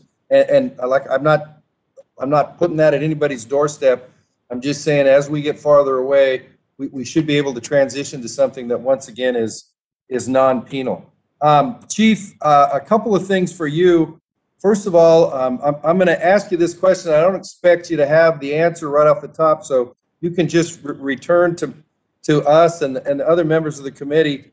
But I was listening to your testimony, and you said tens of thousands, and I'm looking at the documents available to me, and I know that there were approximately 30,000 at the rally, and that DOJ has estimated approximately 800 people entered the building. I just like to know what the source for the data of, unless I misunderstood you, say the statement that there were tens of thousands of people, and obviously I'm talking about the Capitol, and so maybe I'm wrong, but I was unaware of the fact when you say tens of thousands of people, that means 20,000 or more to me that were basically outside the Capitol, north, south, east, or west. And so I'd just like you to get back with us and give us the authority for that statement. Along those same lines, when you said you had all of your surveillance people deployed, I want to know what that number was. And so that's fine for online. For purposes of my limited time today, there are some pedestrian issues that are current. And I'll give you an example of the one at I think it's C Street and behind Cannon, right there by the Madison building, where the fencing has been deployed in a way that for pedestrian people that are entering that after being screened, they basically put the fence all over the sidewalk, so you either have to traipse through a flower bed or kind of see how you can shimmy through on that. So I would appreciate it if there is someone our office could contact for purposes of fencing placement and just walk the perimeter so that if it's something where it can be relocated, so sidewalks are actually conducive to pedestrian traffic for those who are cleared to enter the campus, that can actually take place. Sir, I believe we have opened up some pedestrian accesses as of this morning based on some feedback we heard yesterday. So if it hasn't been open, please let us know and we'll look into that. Well, don't misunderstand me. It's open. You just have to be able to walk through a flower bed to use the access point. And by the way, that's the Metro access, which has always been open. It is unacceptable that you have people queuing up to get through a gate for pedestrian access, that the fence has rendered pedestrian access difficult, to be generous. We'll take a look at that, sir. Thank you. Okay, and then finally, I would like to know, that's not you, that's the chief and you, But finally, I would like to get a briefing a little later on what the coordination is between both of your offices and the AOC in terms of fence design, evaluating the proper places for whatever those barriers are as we go forward. And listen, I'm not suggesting an answer. I just want to know that that issue is being worked, as opposed to, we'll get that later on. And the final one that I want offline is this. Who has operational control over the National Guard troops on the Capitol campus right now? For example, if there's an incident at that area where I told you that the gate where the sidewalk is, it's like, so if something happens there and we've got an incident and stuff's going, who's in charge? How do they handle that, at least in the first 30 minutes? I'm hoping that the communication issues that we've been hearing about are not communications issues in terms of using those resources in, quite frankly, a coordinated chain of command if something pops up. And I'll take all those offline later on. I'm mindful of your time, Mr. Chairman. Thank you, and I yield back. Thank you, Mr. Ahmed. I'd like to just kind of follow up and ask Chief Pittman if she could answer the question about the tens of thousands of insurrectionists, what that exact number was of people on the Capitol complex that were pushing through to get to the Capitol. If you could get us that, do you have that number handy, Chief? Yes, I do. So we based that number off the numbers that were screened down at the ellipse from the Secret Service. We know that they screened over 15,000. I believe that number was closer to 20,000. And there were 15,000 approximately that were outside of the ellipse that were unscreened. We know that those groups left there from our camera footage and came to Capitol Hill. So that's where those numbers are primarily based off of. We know what they were able to screen down at the ellipse. And then as it relates, a couple of follow-up, if I may, sir.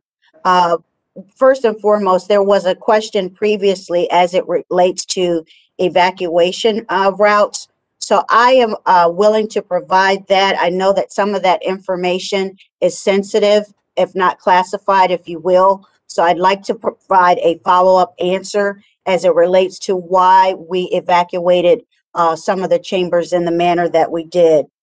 As it relates to infrastructure, we are actively working, as I said, with the task force.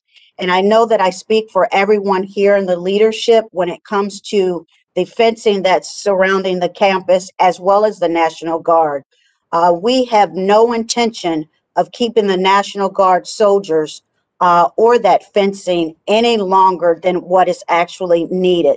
We're actively working with a scaled down approach so that we can make sure that we address three primary variables. One is the known threat to the environment. Two is the infrastructure vulnerabilities. And then that third variable being the limitations that U.S. Capitol Police knows that it has as it relates to human capital and technology resources. So we are actively addressing those. If I may just add one more point. With that said, we know that the insurrectionists that attacked the Capitol weren't only interested in attacking members of Congress and officers. They wanted to send a symbolic message to the nation as to who was in charge of that legislative process. We know that members of the militia groups that were present on January 6th have stated their desires that they want to blow up the Capitol and kill as many members as possible with a direct nexus to the State of the Union, which we know that date has not been identified. So based on that information, we think that it's prudent that Capitol Police maintain its enhanced and robust security posture until we address those vulnerabilities going forward. Sir, as it relates to the fencing and the problems with the pedestrian access, I will reach out to your office today and make sure that I will lean forward by taking action, working with the House Sergeant at Arms to ensure that pedestrian and staff that need to traverse the grounds are able to do so in a safe and efficient manner. And one more side note for the chairman, you said that you were from the great state of Ohio, and we gave Mr. Blodgett a hard time about his bills. I can tell you that my husband is from the great state of Alabama, and we are avid Roll Tide, Crimson Tide national champions and fans. So I just had to put that plug in there for my Roll Tide fans on the call. Thank you, sir. Thanks, Chief. That will get you nowhere with me. I will tell you right out of the gate. As an Ohio State Buckeye, if you could, Chief. Again, I'm sorry, Mr. Case is next. Just let me slide this in because I think what Mr. Amadei's questions were important. What was the number outside the Capitol? We know that it was 15,000, maybe plus at the Ellipse. How many made their way down to the Capitol at the bike fencing right after that? Or we don't have an exact number, like we didn't implement screening that day like service, but based on the estimates that we saw from our TV camera, we could tell approximately who was coming from the Ellipse to the Capitol ground. So we know that there were excess of 10,000 demonstrators that traversed the campus on January 6th. So you think it was 10,000 that came to the Capitol, left the Ellipse, walked down to the Capitol, and then forced their way in? I think that we were well in excess of 10,000 that traversed the grounds. But as far as the numbers that actually came into the building, we estimate that that was approximately 800 demonstrators. Okay, well, that brings about a lot of questions around use of force and other things. Mr. Case. Thank you, Mr. Chair. Mr. Blodgett, Chief Pittman, I want to go back to a line of questioning that I pursued yesterday with the architect of the Capitol. And the gist of that is, how do we best figure out what happened, why it happened, and how to move forward? The observation that I have is that we need some independent, objective, outside review and advice. I think even the best of us in circumstances such as this are hard pressed to evaluate ourselves, to evaluate where we ourselves made mistakes. Chief Pittman, you were there at the time, so you're not objective in that sense, and you may have done everything exactly right, but the issue is that you were part of it, and so therefore the question is, how can we get to the right overall answers? And so in that spirit, what I'd like to ask is, first of all, just for clarification of exactly what investigations of any kind do you know are underway right now, and aside from obviously the oversight function of Congress itself, including this subcommittee. My understanding is that we basically have at least 3 that I know of. The first, of course, is the General Honore Study, which is focused on the physical security of the Capitol complex. The second is the architect of the Capitol, which is similarly focused on physical security, in which he at least has some outside input through the U.S. Army Corps of Engineers in their area of expertise. I also believe, Chief Pittman, that you've referred to an internal U.S. Capitol Police review. And so I'll just go with you, Chief. First of all, is that correct? Do you have your own review underway, and are either of you aware of any other more formal active reviews? Yes, sir. So Capitol Police does house what we call the Security Services Bureau.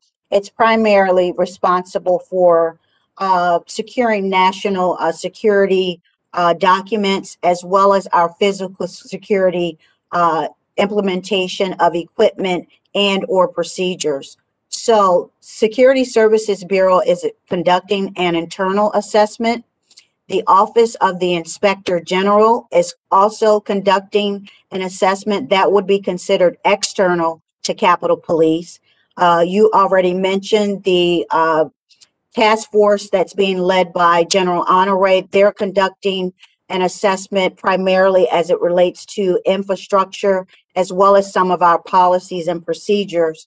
And then lastly, the GAO is also conducting an assessment of the January 6th event. Okay, so let me just go to those. So when you refer to the Office of the Inspector General, just for my own clarification, what are you referring to there? That's not the GAO. It is who? Yes, so the Office of Inspector General is independent of Capitol Police.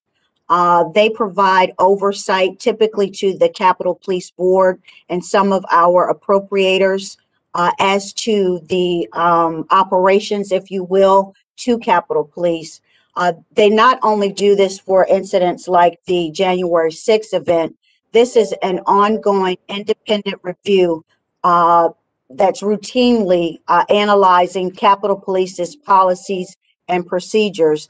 And then once they make those analyzations, they then turn that information over to the board and make recommendations that Capitol Police must adhere to ensure that we are adhering to the best practices for a federal agency. And I would just turn it over to Mr. Blodgett in case he has any additional as it relates to the OIG.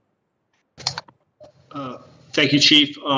The Inspector General is going through and investigating various points along the the January 6th timeframe and the different units, and will be coming out with a series of reports on that.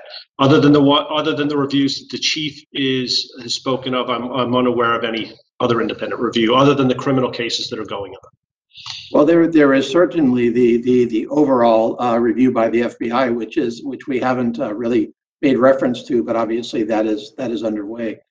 So going back to the question of adequate, independent, objective review and advice, it strikes me that the physical infrastructure side of this, that's a very difficult question with a lot of difficult, decisions to be made at the end of the day. But it is more about a physical structure to protect the Capitol and its inhabitants. What we're really at in these hearings, I think, far more is the organizational structure of the Capitol, whether that structure worked, which I think we all have concluded it didn't. Whether the failures were failures of people under difficult circumstances or failures of systems, or exactly where those failures occurred and how can we correct for those to assure that they don't get repeated. And so Chief Pittman, and I would also observe that the architect of the Capitol yesterday observed the possibility of engaging other parts of our federal government who have dealt with similar crisis management situations and have come up with their own best practices. For example, the architect mentioned the Department of Defense, also the Secret Service. Chief Pittman, I've got to ask you pretty straight because I am concerned about your objectivity, not you personally, Chief, but somebody in your situation who again was, there has a responsibility and obligation, and as you said, friendship with many of your colleagues. I'm concerned about the ability in that context to develop that kind of independent, objective review that I think any of us would want. I mean, it would be comparable to asking a member of Congress to investigate and conclude the ethics investigations against him or her, and so that just doesn't happen, right? So what do you think? Do you think that we have the right processes in place to get to the bottom of this and to make the corrective judgments that we have to make going forward? Do you see a need for any further review or structure, or what do you think about the possibilities of the DoD and or the Secret Service or some other structure? I think, and I would add to that, excuse me, Chair, I would add to that that Mr. Amade's line of questioning was resonant with me in terms of looking at a more holistic view of this, meaning across the board view where we are not thinking in terms of stovepipes. My observation here is that there are a lot of stovepiping going on and not a whole bunch of communication across the board, and that structure broke down. And in that way, it's not all that dissimilar to some of the critical and tragic in retrospect, mistakes in systems that occurred around 9/11. So how do we crack through all of this, Chief? What's your thought on it? Yes. So I know that there are the 3 independent after action reviews, if you will, in addition to U.S. Capitol Police's internal assessment by the groups that I identified. It is also my understanding that at the speaker's request, there is going to be a 9/11 style commission, if you will, similar to what occurred after the 9/11, September 11 attacks. So I believe that those groups of independent evaluators will come in and advise things that we can do in addition to what the external evaluators will provide as well. So I think that's going to be key and prudent going forward, soliciting those from outside of even the organizations that we've named that would come in and provide that independent assessment and review to state how we would go forward, particularly in the long term. Thank you, Chair. Thank you, Chief. Thanks, Mr. Case. Mr. Newhouse. Thank you, Mr. Chairman. I appreciate both of you being here with us this morning. Kind of along the same lines as Mr. Case's questions, both of you are members of the Capitol Police Board, where you weren't at the time of January 6th, but you know, as the structure is, your positions are, and you receive information from different agencies about threats to the Capitol, et cetera. We've heard that process. We learned earlier this week from testimony given in the Senate that the Capitol Police Board did not receive an FBI threat report warning that there were people traveling to Washington to commit acts of violence. Ms. Pittman, you on January 6th were the Assistant Chief of Police of the Department of Protective and Intelligence Operations. I hope I have that title correct. And this morning, I believe I heard you say that the Capitol Police did in fact receive this said report on January 5th. So I guess kind of like I said, along the lines of Mr. Case's questioning, tell me what should have happened or what you did to make sure the police board got that very important information, or they say they didn't. And so why didn't they? And what happened? What broke down to where a critical piece of intelligence was not shared with the decision makers that maybe could have allowed a better preparation prior to January 6th? Yes, sir. So that FBI document that was shared on the evening of the 5th, it was shared with task force agents that are embedded from Capitol Police with the FBI. They in turn sent their email that they received to a lieutenant within the protective and intelligence operations side of the house. That information was not then forwarded any further up the chain. So that is a lesson learned for U.S. Capitol Police. And I've put in corrective measures to ensure that going forward, information is shared in a timely fashion and it's shared appropriately going up the chain of command.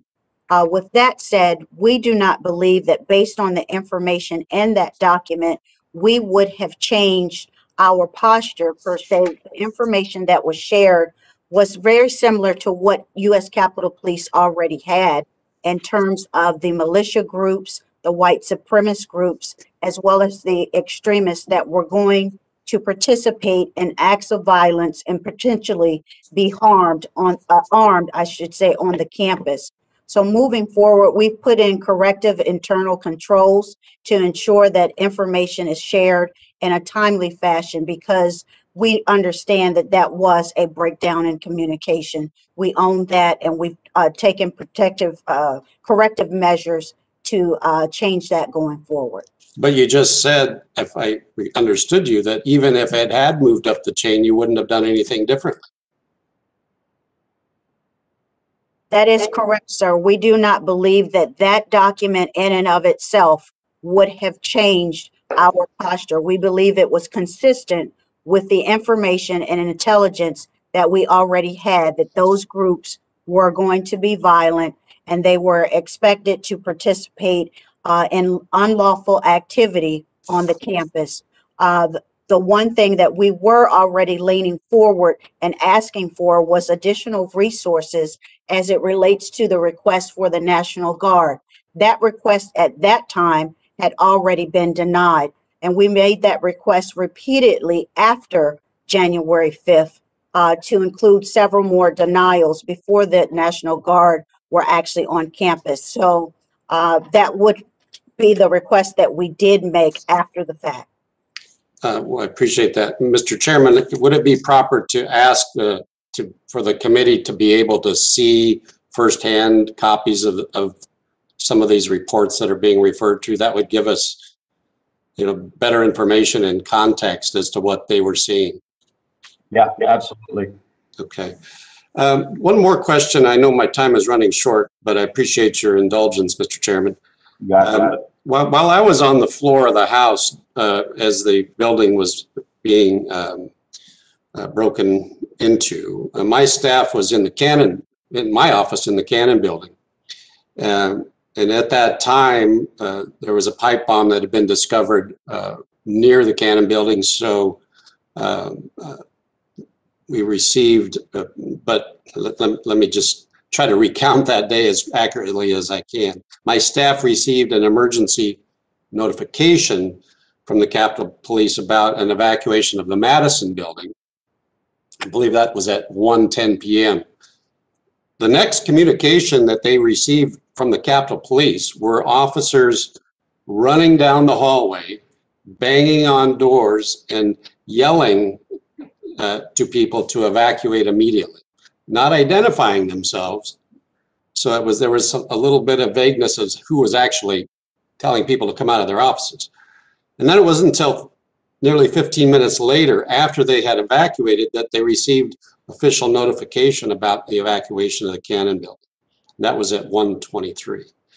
So I guess as an appropriations committee, my question has to do with, despite substantial resources that we have appropriated to your department, at the request, obviously, of your predecessors, the emergency notification system seems to continue to have issues. And so, Madam Pittman, would just like to ask the question, under your management now, what kind of changes are you looking at to rectify the notification system?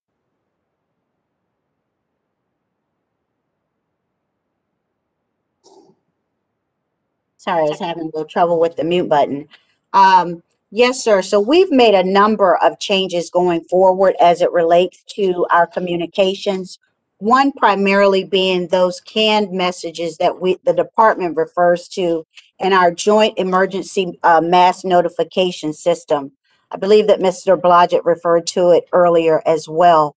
We understand that those prepared messages, if you will, do not give the congressional community in times of critical incidents enough information to proceed accordingly on the campus. So we are working with our command center staff to make sure that they are not just pushing out those pre-prepared messages, but actually providing more accurate, timely information to the community. We're also leaning forward, working with our law enforcement partners as well as community partners like DCH SEMA to make sure that our community notifications and improvements are coming from the U.S. Capitol Police's command center. We've also implemented several daily calls as it relates to intelligence and the information that we're able to share in a timely fashion by embedding not only our agents and some of the known law enforcement leaders as it relates to intelligence, for example, the FBI, but we also have the law enforcement intelligence leaders embedded now here at Capitol Police. We believe that that will help to streamline the relaying of that information. And also to piggyback just on one of your other questions as it relates to that FBI document, and it ties right into how we're streamlining communications. The FBI already has a joint terrorism task force executive committee, if you will, that is responsible for sharing all important communications with law enforcement leaders. We believe that that intelligence document, if it had been priority, and as I stated before, it states on the document itself, it wasn't for action. We do understand that that executive committee would have streamlined the communication with law enforcement leaders, if you will, not just sharing it at the lowest level. Thank you, sir. Let me just observe about the notifications. The substance of the message, that wasn't the issue. My conjecture is that if there's a 15-minute delay in emergency notifications, then really there's not an emergency notification. And by the way, those other notifications you're talking about are helpful, but they're kind of like the boy that cried wolf. If we get 6 or 8 notifications for one incident in a building on campus, pretty soon you stop looking at them, just to throw that out there. And Mr. Chairman, I know I'm over my time, but would you allow me one more question? Just since I love you, go ahead. Make it quick, and let's have a quick answer too from the. Okay, I'll make it really quick. This is to Mr. Blodgett, and I know you've heard this question before, but I didn't hear it this morning, so I wanted to bring it up. And you said at our briefing the other day that it's your decision here, but I just wanted to ask about the magnetometers entering the chamber of the House. Tell me what's a security rationale there is for placing those there. You know, as members, we don't have to pass through these devices to enter any other location on campus. So I'm just curious as to what causes the threat to be imminent right there on the House floor. And then to your knowledge, is there any exceptions to members who, whether or not they have to pass through there? And this is not meant to be a political dig, but this was an observation.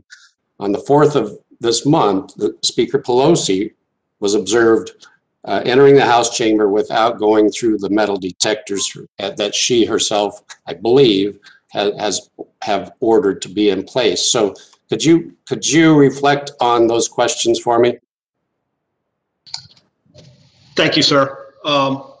After the briefing, my attorney slapped me in the head and reminded me that the House voted HRES 73 and directed fines for complete screening security at the entrances of the chamber. So the screening at this point is within the House rule, and we're there to enforce the rule.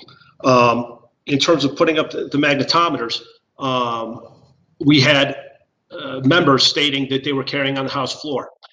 40 USC 5104 states that firearms aren't allowed in the Capitol.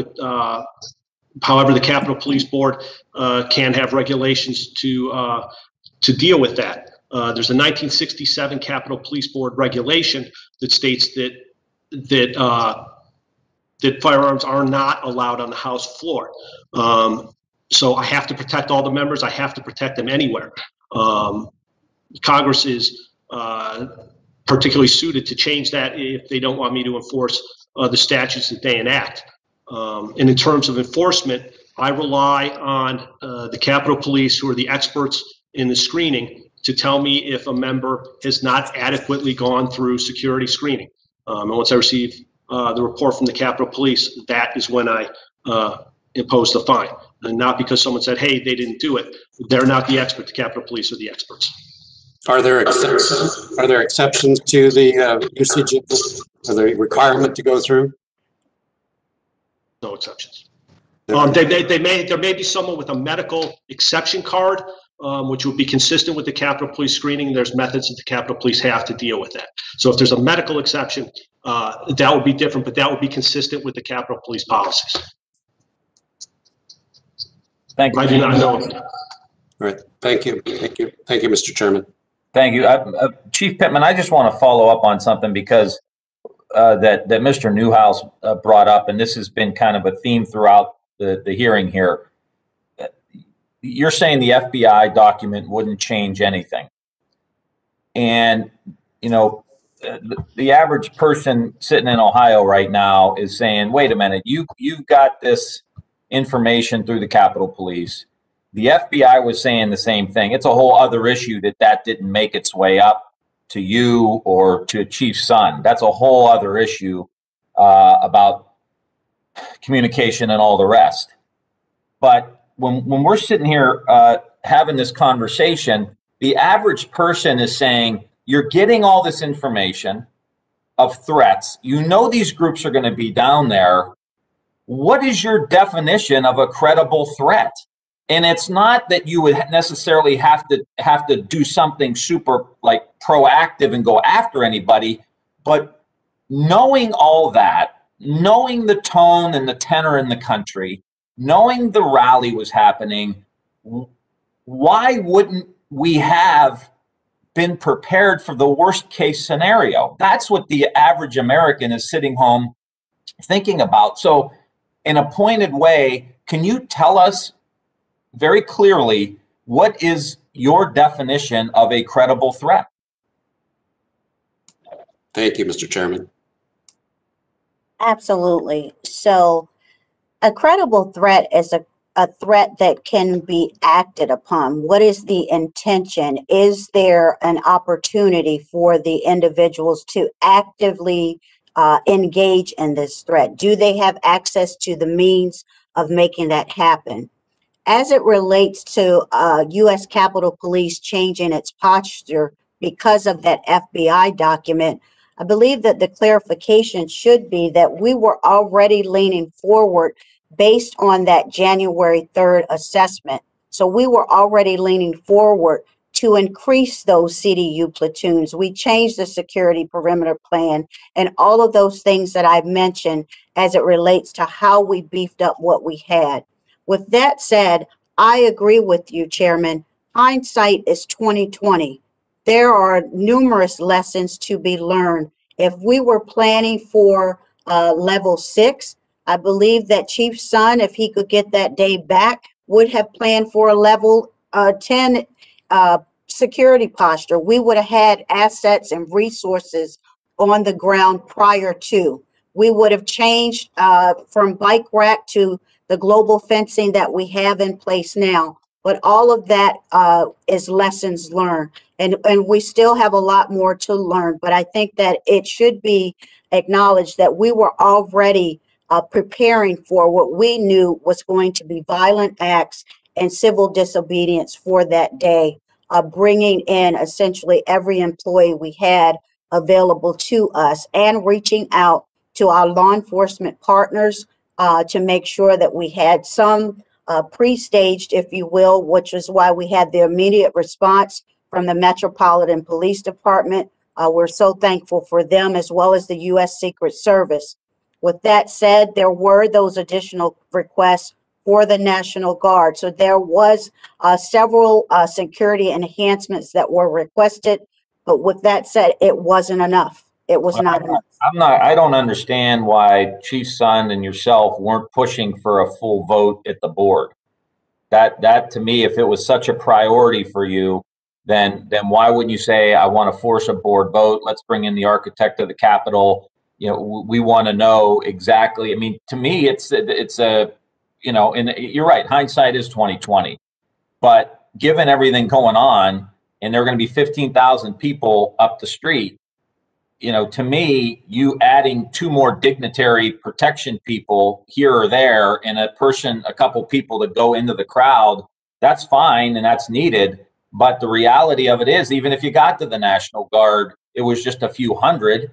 We needed the whole 1,000 at the DC and Maryland and Virginia and all of that. And so to me, it's, you took the intelligence and I feel like you didn't put it all together and synthesize it in a way, go, holy cow. I mean, something really bad can happen here. And given everything else going on, we need to be ready for that. And I don't think saying that, well, the Secret Service, you know, didn't see a threat either. That to me doesn't cut it either, because who cares? So they got it wrong too. Like, I mean, that's the underlying issue here, and really just trying to understand moving forward. I think it's going to be important for us to really understand what is a credible threat in this new reality that we're living in. Ms. Wexton.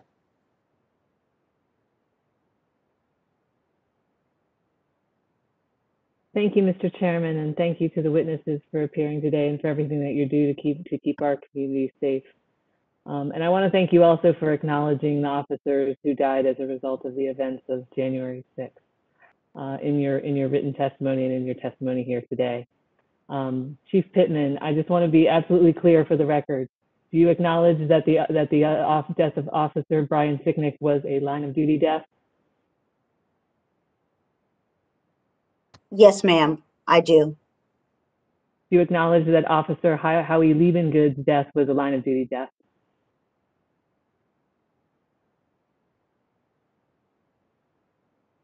I can't speak to that at this time, ma'am. So you're not going to acknowledge that it was a result of the events on January 6th that Howie Liebengood is no longer with us? I cannot speak to that at this time. Why can't you speak to it at this time? Because it's still under active investigation. Well, do you acknowledge, I know that he's not your officer, but would you acknowledge that Officer Jeffrey Smith, who's MPD, that his death was a line of duty death? I'm sorry, Officer Jeffrey Smith is not a U.S. Capitol Police officer. So you're not going to acknowledge that his death was a line of duty death either? I'm sorry, ma'am, he is not our officer, U.S. Capitol Police. So I'm kind of concerned, and I know that the ranking member brought up that there was a vote of no confidence for you in the union, and I'm kind of concerned because you're not standing by your officers. I think it's very clear that Officer Liebengood would still be with us today, but for the events of January 6th, and the fact that you're not willing to stand by him today is very concerning to me. Now, the Capitol Police does offer death gratuities for survivors of all officers. Is that correct? Yes, ma'am. As I stated before, I've been on this organization for over 20 years now. I do stand with my officers, and there's a large number of officers that have expressed that they stand Ma'am, the with question, Captain, the chief, the question was, Yes, ma'am. does the Capitol Police offer death gratuities for survivors of all officers for any reason that they may have passed away? Yes, ma'am, we do. And can you confirm whether this has been at least been processed for the family of Officer Liebengood? I'm sorry, could you repeat the question? Has that death gratuity been processed for the family of Officer Liebengood, such that his survivors will receive that payment? Yes, ma'am, it has.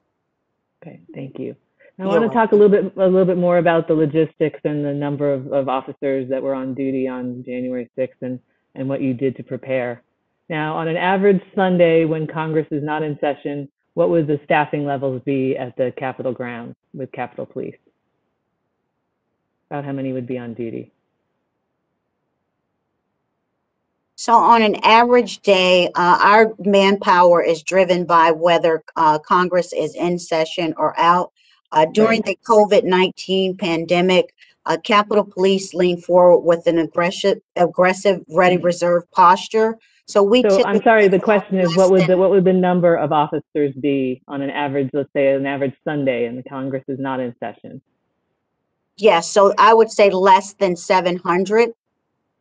And how about on an average Wednesday when Congress is in session?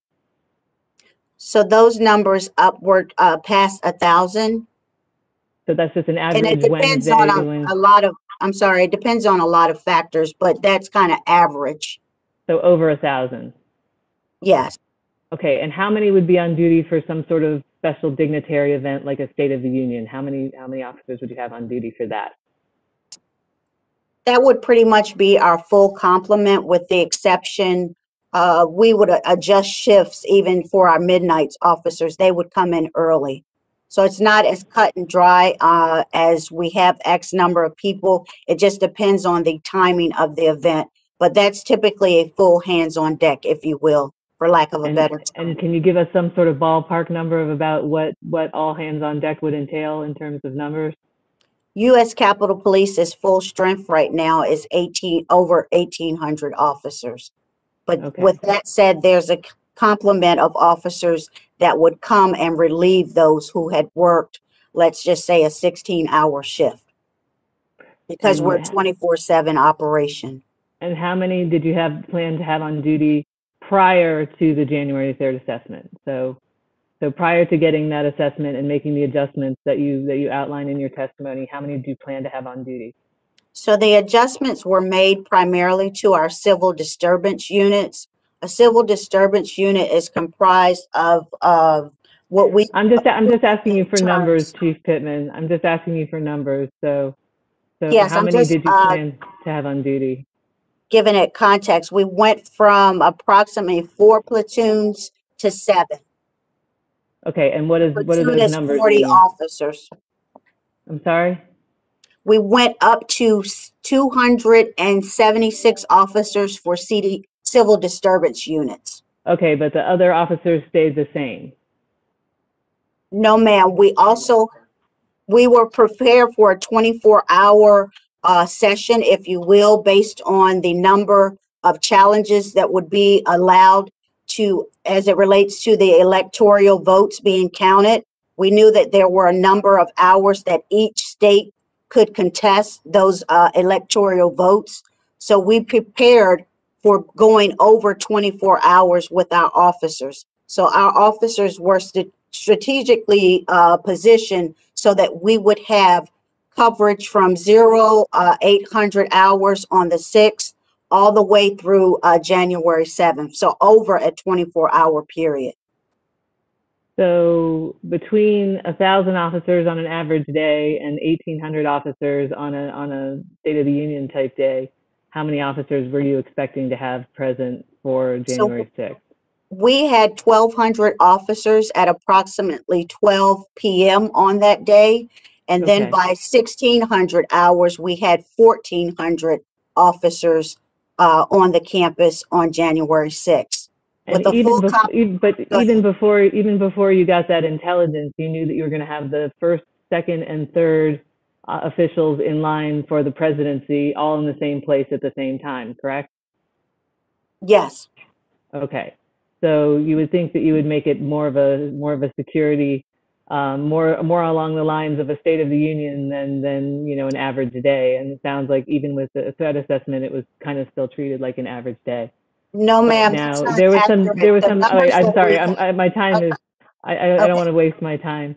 There's been some talk about this January 3rd special assessment from your office, which went out on that Sunday. Is that correct? Sunday, January 3rd. Right? I'm sorry? As far as January 3rd? That special assessment from January 3rd, that came out on a Sunday and was disseminated to staff within the Capitol Police, right? That was widely distributed within the department. Yes, ma'am. Okay. Now, in your written testimony, you said it was emailed to all officers above the rank of sergeant. Yes. Does that mean sergeant and above or lieutenants and above? Above the lieutenants and above. So isn't it the sergeants who handle the roll call and have the most contact with the day-to-day officers on the street? Yes, ma'am. Ms. Wexton, I apologize. That's sergeant and above. Okay, so it did include sergeant.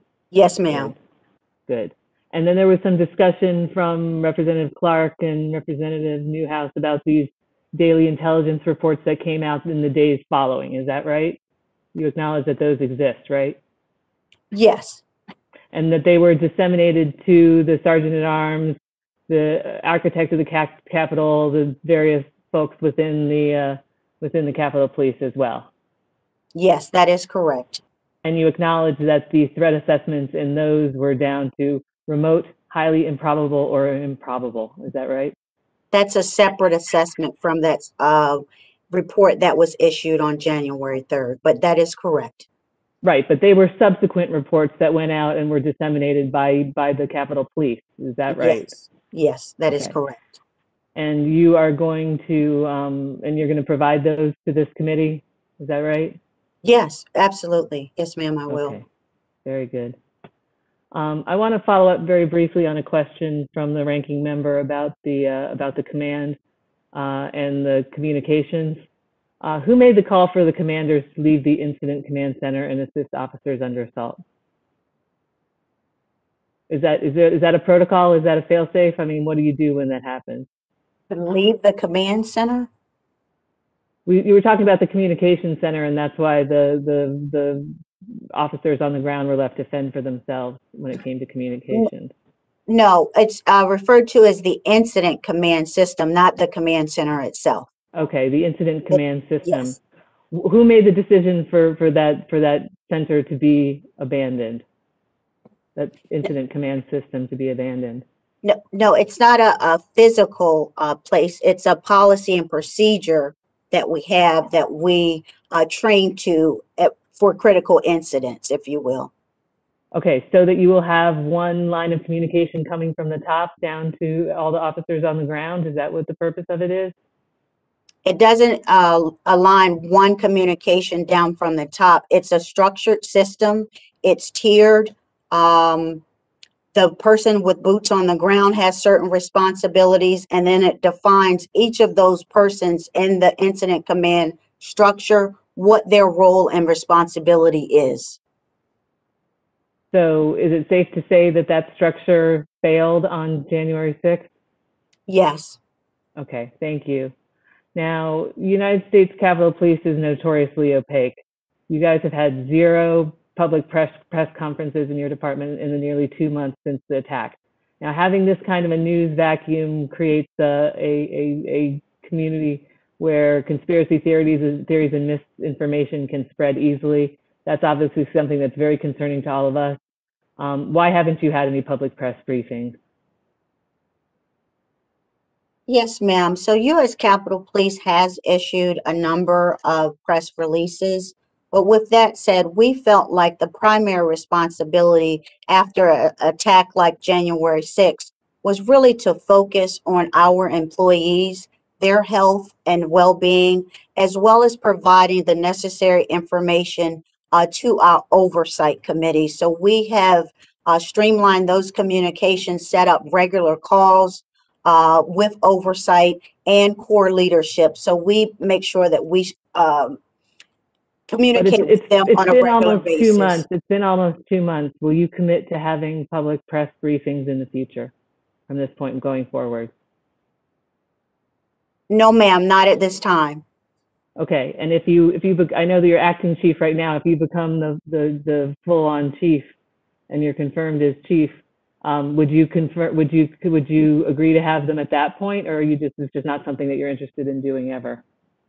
My priorities would still be my employees first and foremost, and I know that I am to respond appropriately and timely to the oversight committees that govern not only the U.S. Capitol Police, but the Capitol Police Board. All right, so you'll answer our questions, but not those of the press. Is that what I'm getting from you? No, ma'am, I'm not saying that I would not answer questions of the press, but leaning forward as we go forward, my priority still would remain with the workforce and to the committees that provide oversight as well as our appropriators. Okay. Thank you. And I just have one final question. As a member who represents a chunk of the National Capital Metro region, looking at all these fences and having these fences around what really is a beautiful public park on any other day is disturbing and not sustainable in my mind. Chief Pittman and Mr. Blodgett, because I don't want you to feel left out, Mr. Blodgett, can you reassure us that the fencing around the Capitol is not permanent? Mr. Blodgett, we'll start with you. In my mind, it's not permanent, no. Okay, thank you. How about you, Chief Pittman? No, the temporary infrastructure is only to address the vulnerabilities after the attack of January 6th. Our priority is to make sure that the members of Congress are safe and that democratic process is protected. Once we have appropriate infrastructure and human assets in place, we will lean forward with the removal of the fencing. Thank you very much. And Mr. Chairman, I'm confident that my time has expired. I didn't see the timer going off, but thank you so much for your indulgence, and I'll yield back. Yeah, appreciate it. Great questions. And let me just say, Chief, I think, we can do both. We appreciate your communications with us, and that has improved dramatically, but we also think the American people and the press need to hear directly from you. So I would just encourage you to take some time, in making sure that the residents of Capitol Hill, Washington, D.C., the people around the country, after having watched what happened, would benefit from hearing from you directly. With that, our final member, Mr. Espaillat. Thank you, Chairman. Thank you. By now, I'm sort of like the Mariano Rivera of this committee. A lot of the questions have been asked, but Chief, I want to thank you, and Sergeant Navarro, I want to thank you for coming forward today. I want to ask you, Chief, was there any sweep of the Capitol or the premises around the Capitol order for explosives during the days leading up to January 6th? I asked that question because as I came to my office that morning, early in the morning, I was walking on the sidewalk by Rayburn with some of the protesters. So obviously they were in the vicinity of the Capitol and around the compounds, perhaps of the Capitol, much before the actual insurrection occurred, the breaching of the Capitol occurred. So I wanted to know whether you had ordered the sweep of the office buildings and the Capitol compound for any potential explosives. Yes, sir. So U.S. Capitol Police does daily sweeps of the congressional campus, but specifically on large events that are planned for the day. We have canine detection dogs as well as additional bomb HDS units, hazardous device section. But those officers go out and conduct sweeps, and they do what we call button up the premises when we implement what is restricted to members and staff. But to answer your question, yes, sir. Yeah, but I'm referring, for example, I'm on Rayburn, and as I was coming up Rayburn by the Horseshoe area, you familiar with that area? Yes, sir, very familiar. Okay, so you know the area, and there is green areas there, and of course it's a drive-through horseshoe shape entrance to that part of Rayburn. And there is green areas all around Longworth and, of course, Cannon as well. And people were just members of this insurrectionist group were walking around there very early in the morning. Was there any sweep whatsoever of those areas for any potential explosives? So the Capitol itself is what was closed off. Of course, we had the inaugural platform that had been closed for a period of time on the west side of the Capitol building, and then the east front. But the areas that you're referring to outside of the Longworth and Cannon were actually open to the public. But those sweeps at the Capitol building. Sorry, I think my system cut off.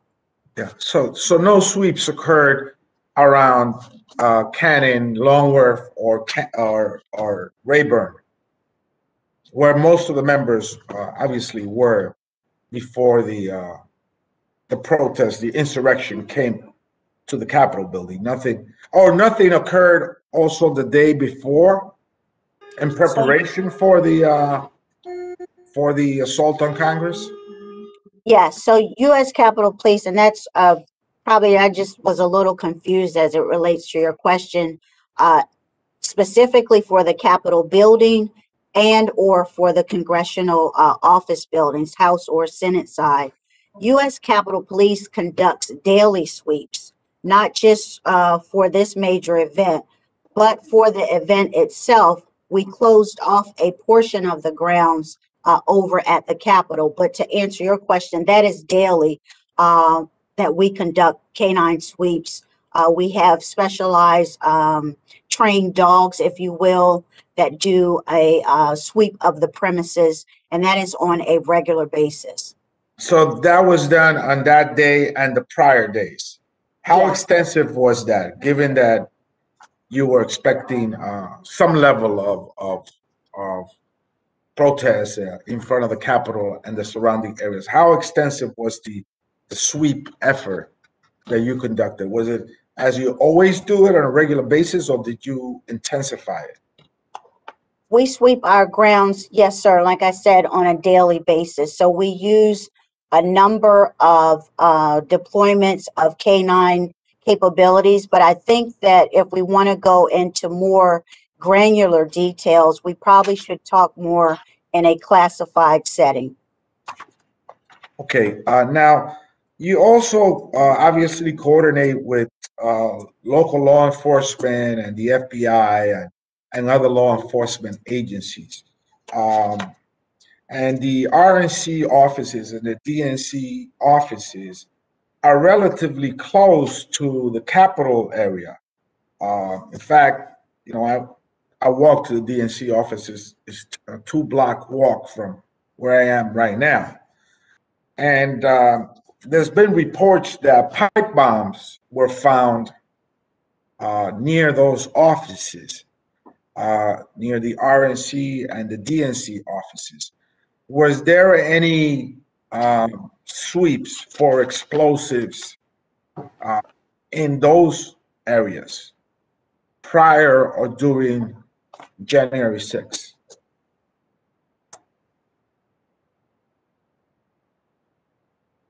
Sorry.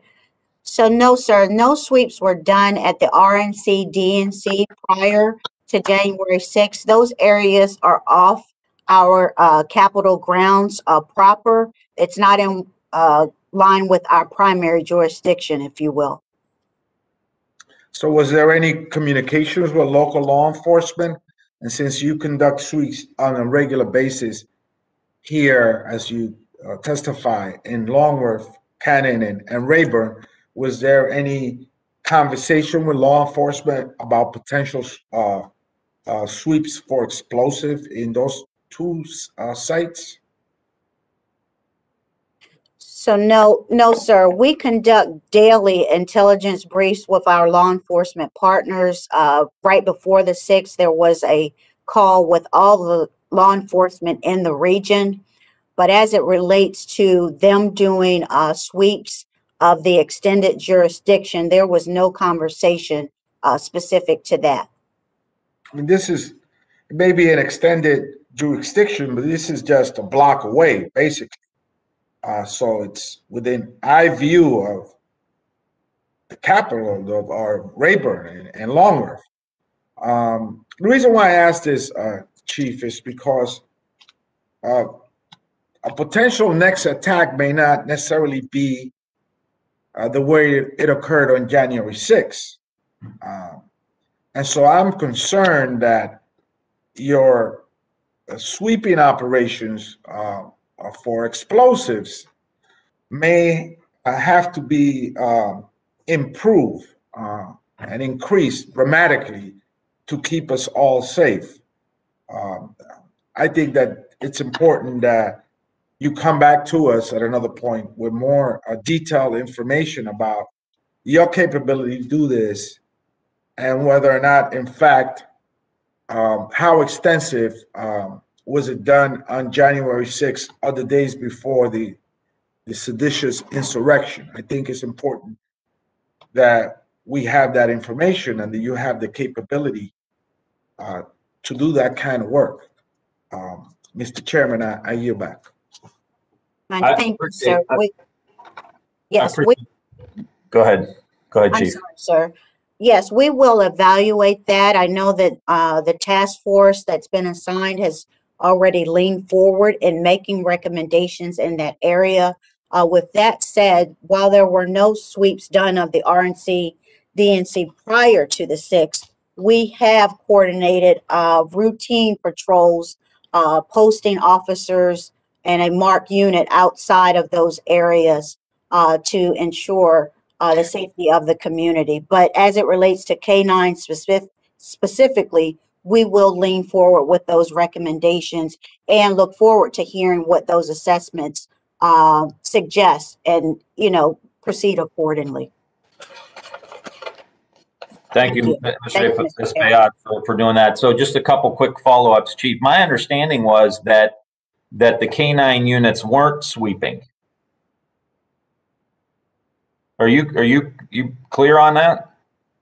We're not sweeping. You were saying we were leaning in, all hands on deck. My understanding was that there were a lot of dogs in the K-9 unit that weren't being used. Is that true? I will follow up on the number of dogs being used, but I can tell you right now that we did conduct sweeps of the campus on January 6th. There's no doubt about that. Okay, but it was like As to the number of dogs that were used to participate in the sweeps, I'd follow up on the specific number. But as far as the sweep of the campus, those happen daily. Yeah, no, I'm just saying the previous answers that you gave were all hands on deck, leaning in, all of that. And if there were not enough sweeps happening, not enough dogs happening, because the pipe bombs were they called in or were they spotted? How did you find that information out? The RNC owner notified us, but as far going back to what you said about the sweeps, no, we are very clear on that as far as them sweeping the campus. Okay. Yes, sir. You're saying that I just want to be very clear because your position has been throughout the last 2.5 hours, and we thank you for all your time, is that it was all hands on deck. And I remember yesterday, it was Captain Mendoza was saying she was on her way home and had to get called back. So what does that mean? I mean, that to me doesn't seem like all hands on deck if people are. Absolutely. And thank you, Chairman Ryan, for providing us the opportunity to clarify. All hands on deck doesn't mean that they're all here at the same time. All hands on deck means that we were preparing for an operational period that would exceed 24 hours. So we bring in the bulk of the workforce during the heightened periods that we expect demonstrations. But we do understand that our workforce is human. They can't just continually work exceedingly past 24 hours. So there's a contingent of the workforce that comes in to provide relief for those that have been here in excess of 20 hours, sir. I got you. We've got a lot of information here. I want to ask one final question. I will just say, and I want to thank all of the committee members for great questions on both sides of the aisle. The one, a lot of disappointments here with the information flow, not getting to where it needs to be, but also the response. Again, what's a credible threat? Many of us would think that information that was being presented was a credible threat. The lack of pushing from you guys on your side, both Chief Sund and yourself, to push the board to have a vote, to push harder and harder, because of the end result is the rank and file men and women ended up being and put in a situation that we believe they shouldn't have been in. The lack of equipment, clearly there wasn't a review of the training. I mean, I was here after the years ago when the governor of Kentucky's plane started flying in the airspace coming towards the Capitol, and the evacuation from us was run like hell. We were all just running out. So that was, I can't remember, 10 plus years ago, if not more. So there's all these issues that we absolutely need to deal with moving forward. The one question that I get most when I'm home in Northeast Ohio is the issue around the use of force, because it was clear that the men and women on the front lines weren't sure what to do as far as how to respond to what was happening. And again, that tells me that there wasn't the level of training beforehand or clarity coming from command throughout the incidents, which we've heard from multiple occasions from many of the rank and file members. So what was the use of force, rules of engagement policy for the rank and file members on January 6th? So the U.S. Capitol Police use of force policy has not changed. Based on the type of event that we're responding to, our officers are required to use the amount of force that's necessary in any given situation. However, as it relates to lethal force, our officers are only permitted to engage in lethal force for the protection of life, either their own or to protect another person's life. As it relates to for the protection of property, our officers did use less than lethal force, which is what they're permitted to do. Based on that, though, I acknowledge that there are additional resources that this department needs. There is additional training that is needed for our officers. I, too, have been posed those same questions as it relates to use of force. So at this point, I have directed specific commanders, those persons in charge of the Training Services Bureau, to work along with the CAO as well as our general counsel to provide that specific guidance to our officers. So we are leaning forward with the direction that those persons in charge of those areas of responsibility will lead the charge in making sure our officers have the training that they need going forward. Well, I hope you understand our frustration. And you weren't in charge, but you were one of the leaders at the Capitol Police on that day and the days leading up. And it's really frustrating for us who have become friends with so many of these rank and file members who take care of us every single day here, to watch them be put in a position where they're not told clearly what they can do to protect themselves. And they got kids and they got spouses, and as you said, they're your friends too. But, you know, we've got to make sure that the leadership at the Capitol Police is operating and functioning at a very, very high level, especially in this current environment.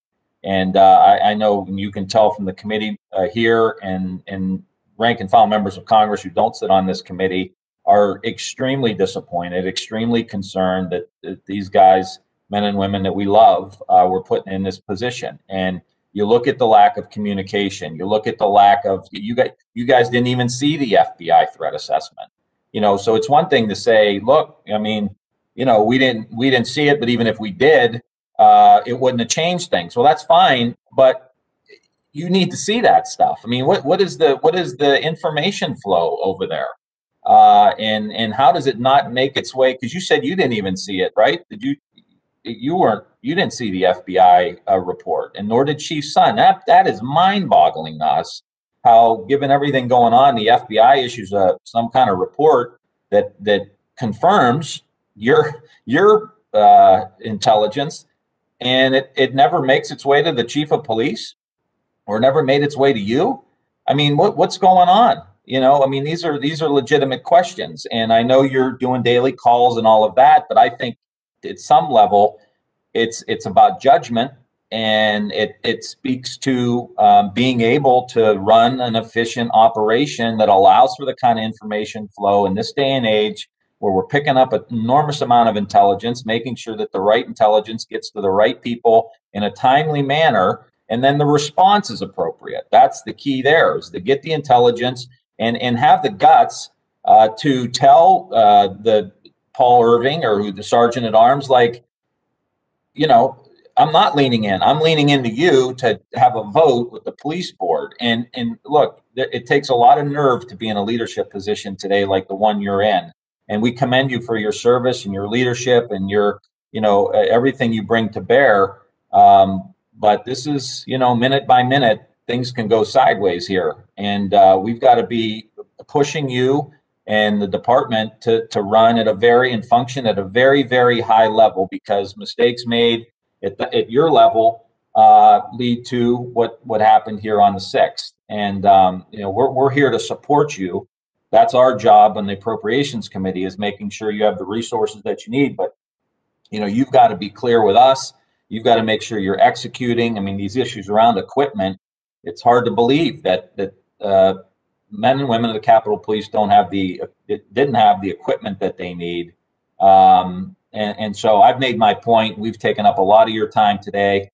Please know that we appreciate your work, and we know how difficult it is.